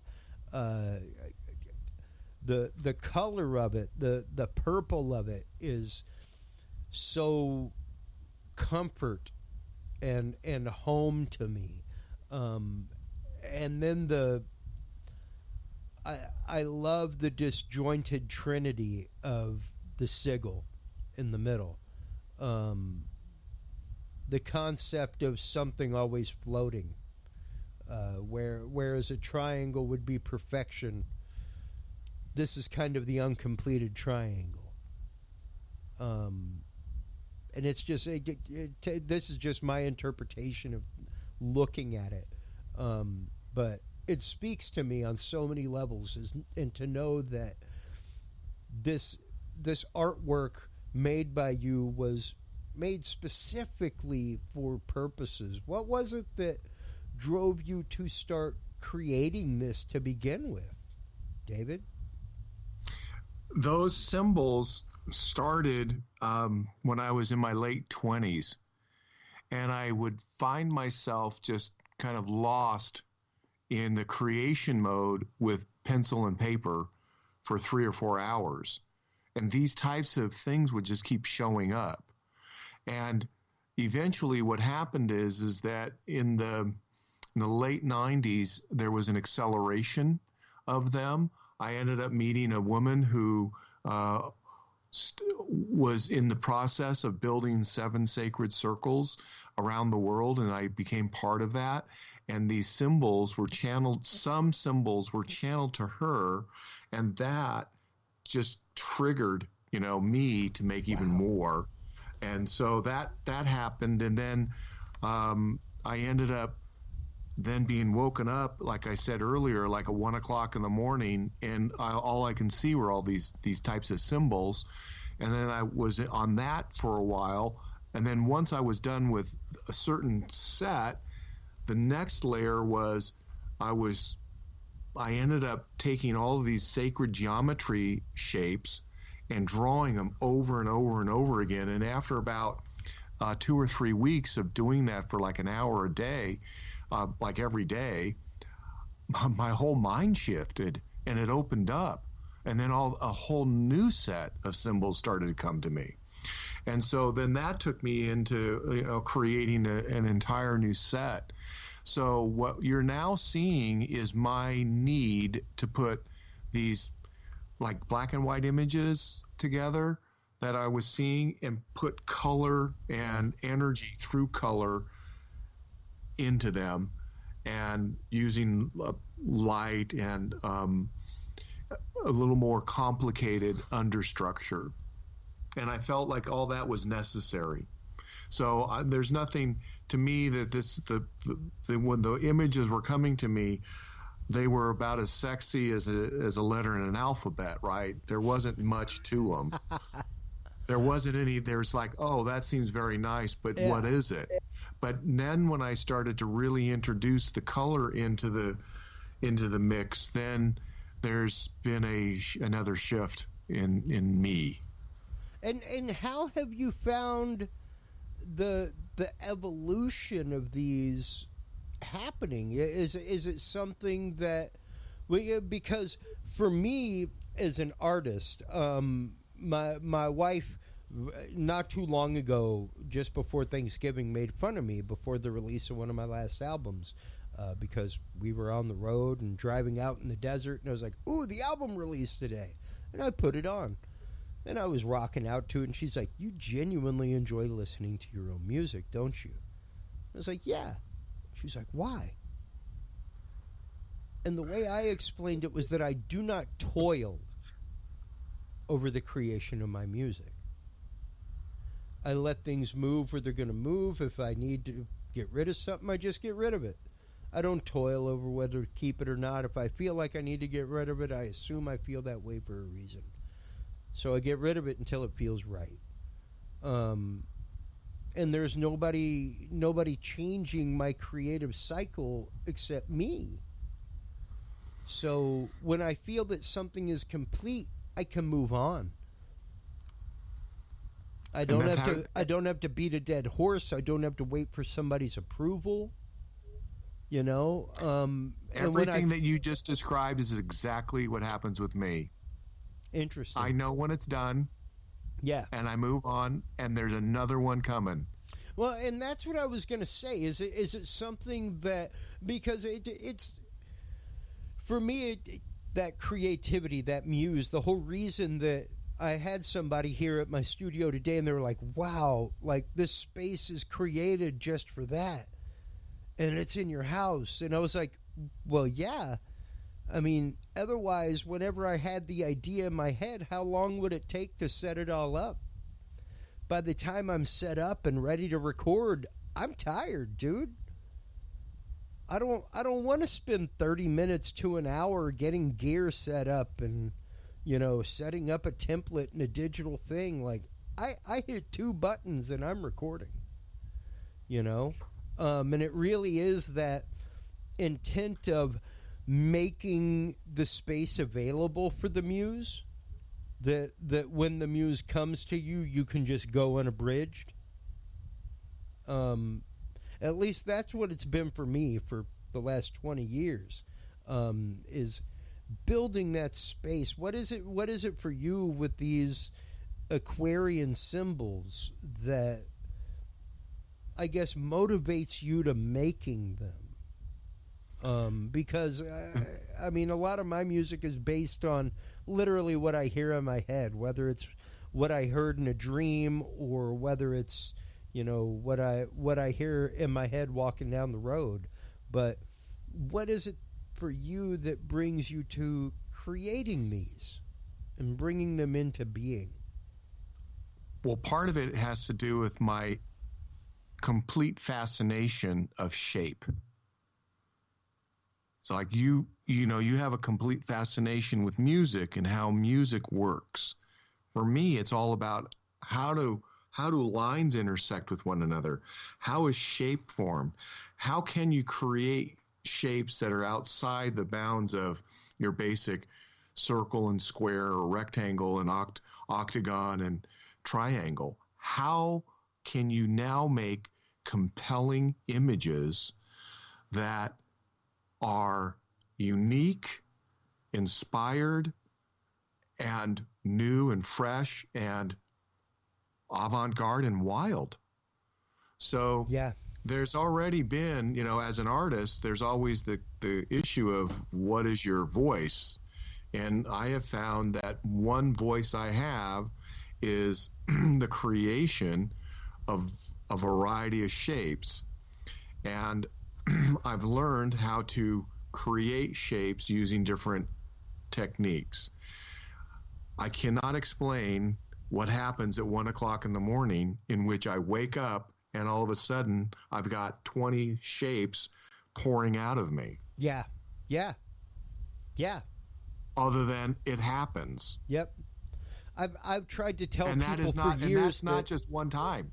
That happens many times. Yeah. I've tried to tell people for years that I'm not physically present when I'm writing that. Like, I'm here, I'm composing, I'm putting things together, I'm moving things, but when I'm in the midst of doing that, I am somewhere else. Yeah, you get transported. Yeah. You know, I just want to mention when I was writing Interviewing Jesus, there were more than one time when I would go back the next day and read what I had written. And I sat there stunned going, I don't remember writing any of this. Yeah, no, and I mean, even out of 10 years of being twice, sometimes 3 times a week teacher of religion and spirituality, those classes where I walked out after an hour or hour and a half and had no idea what we just talked about, like those are the ones that I had full confidence in. You know, those are the magical moments that artists are looking for. Yeah, where all of a sudden you get so inspired that time starts to get lost. Absolutely. You know, that's why all of a sudden, I mean, my girlfriend, who's now my wife at the time, was going, "You just spent 5 hours drawing." Yeah. What was going on? And I would just show her, you know, these drawings. Wow. And you know, it really is that point of surrender, that point of acceptance, that point of willing to step beyond the bounds of the norm where most people are.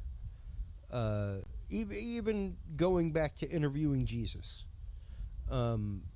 it's really being willing to meld numerous concepts together of the time period, the people, the location, what we know about Jesus and the words that are big in red, and putting all that together, and like you said, building a profile. Even with stuff like this, learning to build a profile of recognizing that I need to sit down and draw right now. You know, like you get used to that feeling, and you can feel it when it's coming on. Yes. You can feel it when it's getting ready to happen. And to know that, to be ready for it, I think is so important and so key. And it really is a muscular memory, whether it's spirituality, art, music, poetry, what have you. It's a not practice makes perfect, but practice makes ready situation. And when you're ready, you know, you put in your time, Yeah. and you get present, things happen. So there are times it's just like, I don't feel like doing anything, but then you force yourself to do something and the magic happens. There are other times that, like I said, it's 1:00 in the morning and by the way, there's like somebody knocking on your head going, look at this. Yeah. And then there are other times where some of these images have come to me in which I've gotten really profoundly upset or physically ill or what, so and very uncomfortable, right? And in some regards, a lot very painful. And these are not. Sometimes some of these are not pleasant experiences. Oh, It's so I run the whole gamut of like complete awe to, oh my God, this thing is making me sick. Yeah. Well, because you really do have to kind of leave yourself open, and unfortunately, sometimes it really is that I need to have the audio cue. I need to make it of the old lady from Poltergeist. Where it's, y'all mind stepping back? You're blocking my frequencies. Because it really is the fact of it's other people where you realize how hard I am trying to manifest something right now. And I just cannot deal with your negativity. Like, your negativity is quite literally negating every bit of my effort to try to make something happen. There's always that interference, too. And to try to fight through that and to try to see that and to even recognize it is huge. Now, before I let you go, David, number one, thank you so much for all your time this evening. But I'm sure the question is burning on our audience's minds. Did you ever lose yourself amongst this? Amongst the writing of interviewing Jesus? Did you ever get to a point where, I guess not dangerously, but perhaps quite really, you became more Jesus than David? I made it a point to allow myself the opportunity to ask questions and then to visualize what it must have been like. So I was trying as much as I could while I was writing the book to be a cinematographer and a documentarian and just picture what it must have been like. Yeah. What it must have smelled like, what it must have felt like, what it must have looked like. Yeah. Was there something in the air that might have been, the frequency of like, oh, there's Messiah, there's just the oppression of the Jewish occupation? Is it the frustration of, the temple priests and their monopoly on their society? I was really trying to get into Jesus's head and see the world through his eyes. I tried to put on his sandals and I tried to put on his garments so that I can feel that. And that's what I tried to do on a daily basis. And it happened. Things would happen. Yeah. And I can't explain it. Things would just happen. Like I said to you earlier, I would finish totally exhausted. Sometimes I would go upstairs, and then I would hear the voice saying, "You got that all wrong." And I'd go, "What?" The next day I'd have to go down and rewrite the whole thing. Or I would, right before I would go to bed, all of a sudden I'm asking 10 or 15 questions that never even occurred to me. Yeah. And there they were. And then there was the next thing, I wake up in the morning and there was a fire in my belly, and it said, and I'd say, "I'm so exhausted, I can't write today." And it was like, "No, you're writing today." So there was this other presence that just kind of pushed this. And then there were times when I would be sitting in front of the computer reading what I had read the day before, going, "I don't remember writing any of that." So something came over me. It's the artist spirit, it's the muse, whatever you want to call it. But there was definitely something going on. And it's not always something that I understand. All I can say is this happened to me, and these were the types of experiences that I had. Yeah, and be willing to accept them for what they are. And even for the gift of personal revelation that they are, whether they be any kind of spiritual depth. Once again, this is not by any means a spiritual manifesto. This is not a Zen in the art of motorcycle maintenance. This is not a spiritual instruction manual. Even this is not a chicken soup for the soul or a eat, pray, love.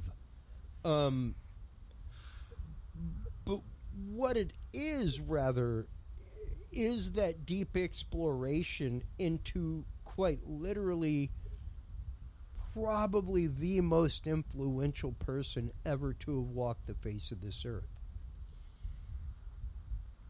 Yes. I mean, whether you accept the Son of God, Messiah, what have you. I mean, it's pretty... I mean, correct me if I'm wrong here, David, but I'm pretty well it's fact that Jesus existed. Yes. Like, there's no doubt. Dude.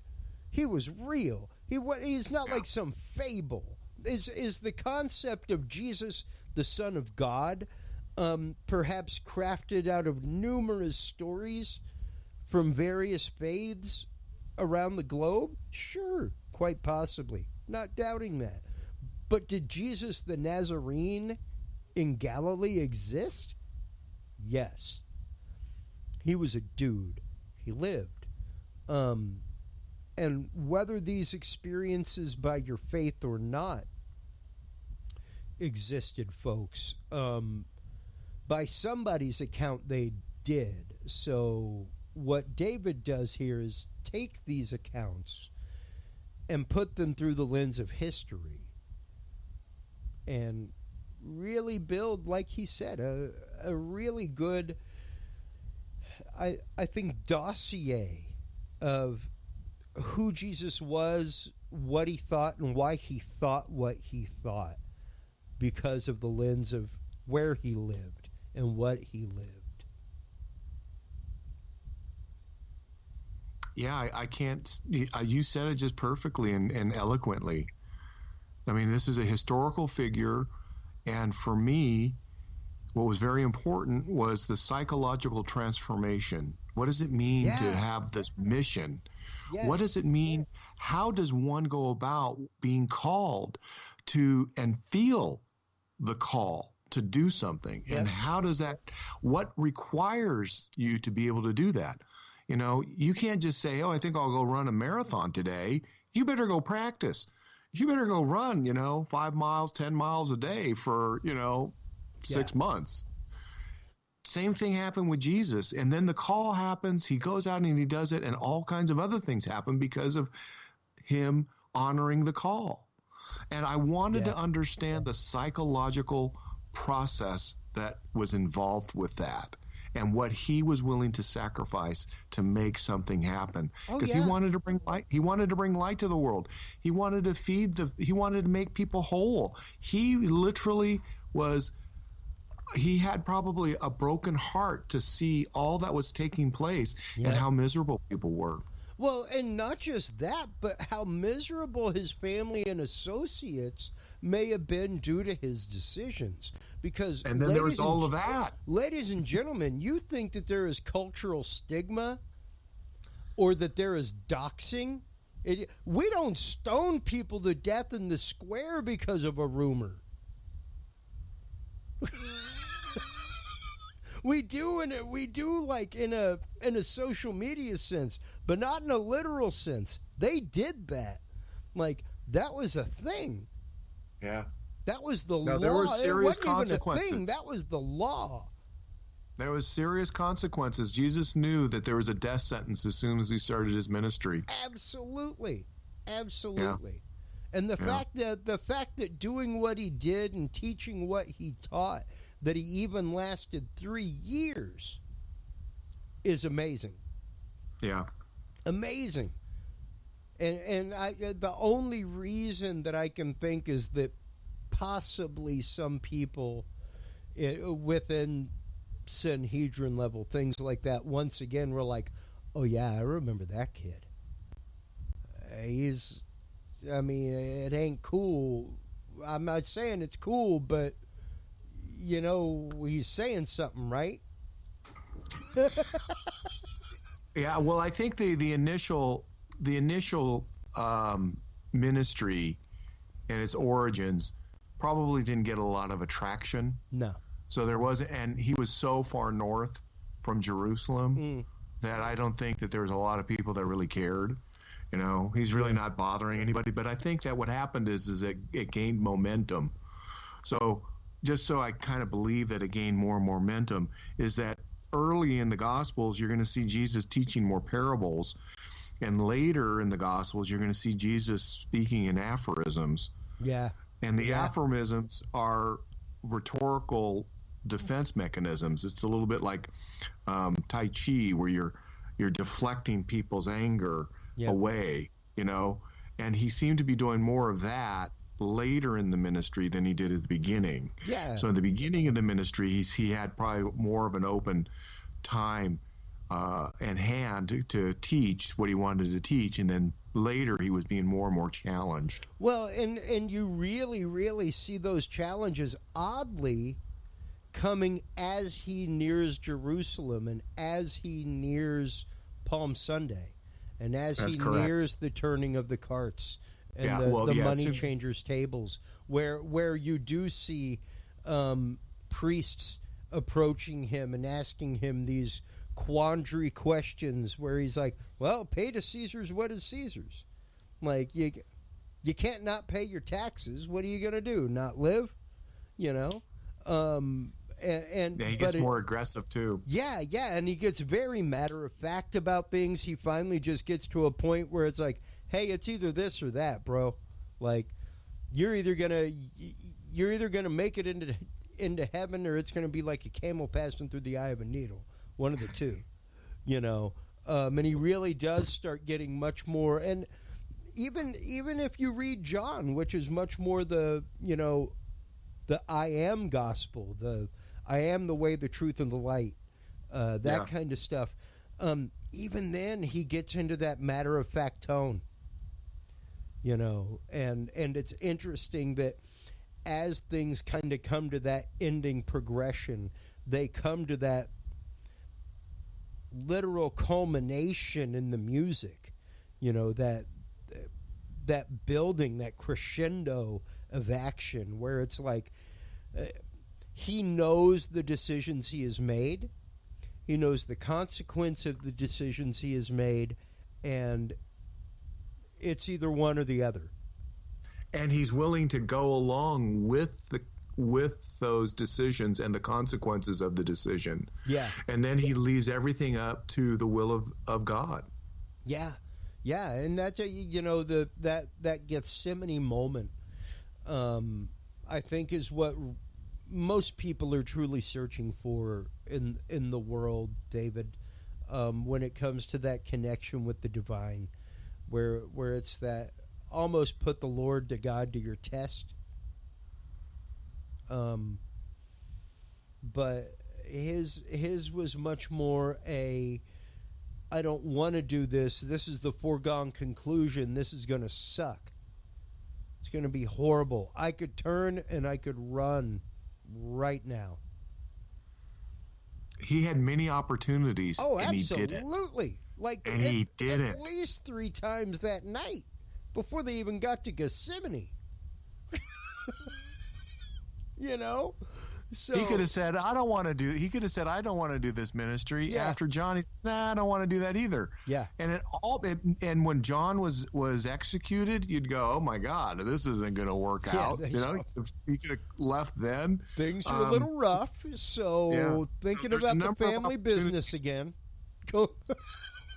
And then there was all the, I think once he started doing his miracles, then he got more people interested in him, and so now he has there's such a demand for him and for him to perform that then he's starting losing all of the energy just because of the demands of all these people. Well, so it's like, I don't want to do this anymore, but he doesn't. He just goes back and regroups and then goes back at it again. Well, even just to look back, like you were saying, at the dossier of Christ that you built, that dossier of entrepreneur and guru at the same time. And believe me, folks, this is a broad scope, macroscope comparison with Tony Robbins. All right? Yes. But I think the difference is one of them got caught up in a Messiah complex, and the other one fully knew what the consequences were and were willing to accept them. Tony Robbins being the one that got caught up in a Messiah complex, not Jesus. I think that really other people turned him into that afterward. That other people took this teaching, and it's a beautiful teaching. It's amazing. It's phenomenal. It is world shaking. Man, like, there's no doubt. It's world shaking. Like I said, even take away the anointed Son of God aspect, and Jesus of Nazareth is the most impactful man in the history of mankind, hands down. So even that, as a human being, period, says something. It says that your philosophy, your teaching, the mantra that you spoke meant something. Remove the salvific grace. Feel free. Bring it down to a point of utter philosophy, just words on a page. And he has moved more people than anybody else in the history of man. To good things and bad. Yeah. He definitely embodied the person who talked the talk and walked the walk. I Absolutely. mean, he was personified as wisdom. Yeah. My Lord. The only way you could put it a better way is Socrates saying, "I drank what?" Like, I don't care. Like, I know I drank something bad. That's all right. I don't regret it at all. Because the truth, capital T, was worth it. Giving that truth of connection to the divine and the universe to the common person was worth it to Jesus of Nazareth. The philosopher, really one of the only ways you could put it is alchemist. Quite literally. When you start breaking it apart and you start looking at the concepts of alchemy and the fact that you are teaching a mystical tradition within word, and giving people keys to the universe within the mystical tradition through the power of word, same thing, no different concept. So yeah, he was a channel for something different. Divine Son of God, up in the air. I don't know, man. When it all ends and I head up to whatever, it could be Vishnu up there in charge. I got no idea. Good thing is I know about some Vishnu too. So at least I can fake it till I make it. That's right. Have yourself a good swath covered, folks, so no matter what, you can fake it till you make it. But the teachings of it and the fact that you have gone through in this book and married them with the common sense knowledge, the historical knowledge, the geographic and sociological knowledge of the people of the time, of the culture. It's so great and brings the teachings and the big red words into a whole new light, David. Thank you so much for your work in this. Christopher, I really appreciate being on the show and being able to share, the book, my ideas and how I came about doing it, and my Aquarian symbols. I mean, just really thank you very much for giving me this time. Hey, the Aquarian symbols, since you sent them to me, have been something that I have just been emulsified in. Like I have been trying to soak them up as much as possible. And when we're off air, I'll speak to that a little bit more. David, thank you so much for your time tonight. I greatly appreciate it. Before we go, one last time for shameless self-promotion, tell everybody where they can go other than the Dudes and Beer store at dudesandbeer.com/store. Tell them where they can go to find out about upcoming appearances, where they can go to listen to old appearances, where they can go to follow your blog, where they can go to get their copy of Interviewing Jesus the Man by David Collis. Go for it, my friend. Okay, well, I'm on Facebook. I have a new Facebook page called Aquarian, Sacred Aquarian Symbols. You can like that group. And my website is www.davidcollis.com. And my book, Interviewing Jesus the Man, is on Amazon. And you can either get a print version of it, an electronic version of it, or you can get an audio version of it. And it is on Amazon. Just type in my name, David Collis, or Interviewing Jesus, and you will go right to it. Absolutely. David, thank you so much for your time once again. If you do have a moment, please do hold the line while we close things out. While you're online checking out everything from David Collis and the amazing book, Interviewing Jesus the Man, available at davidcollis.com, dudesandbeer.com, and amazon.com. Make sure to stop on by truehymnscience.com. Use code DUDE7, save 50% or save 7% off of your purchase of $50 or more. Until next time, everybody, take care of yourselves, take care of each other, and if you can't be good at it. We'll talk to you soon. Bye-bye. Thanks for listening to this episode of the Dudes and Beer Podcast. To listen to our audio streams or chat with us live, download the official Dudes and Beer app for Android and iDevices, available on Google Play and iTunes markets. For more episodes, content, and information, visit us online at dudesandbeer.com. You can also find our episodes on Breach.tv, iHeartRadio, Spreaker, SoundCloud, iTunes, YouTube, Stitcher, or your favorite podcast service. Dudes and Beer is a proud member of the HC Universal Network family of podcasts. For more about our sponsors and other podcasts on this network, visit hcuniversalnetwork.com. Thanks for listening, everybody, and until next time, drink responsibly.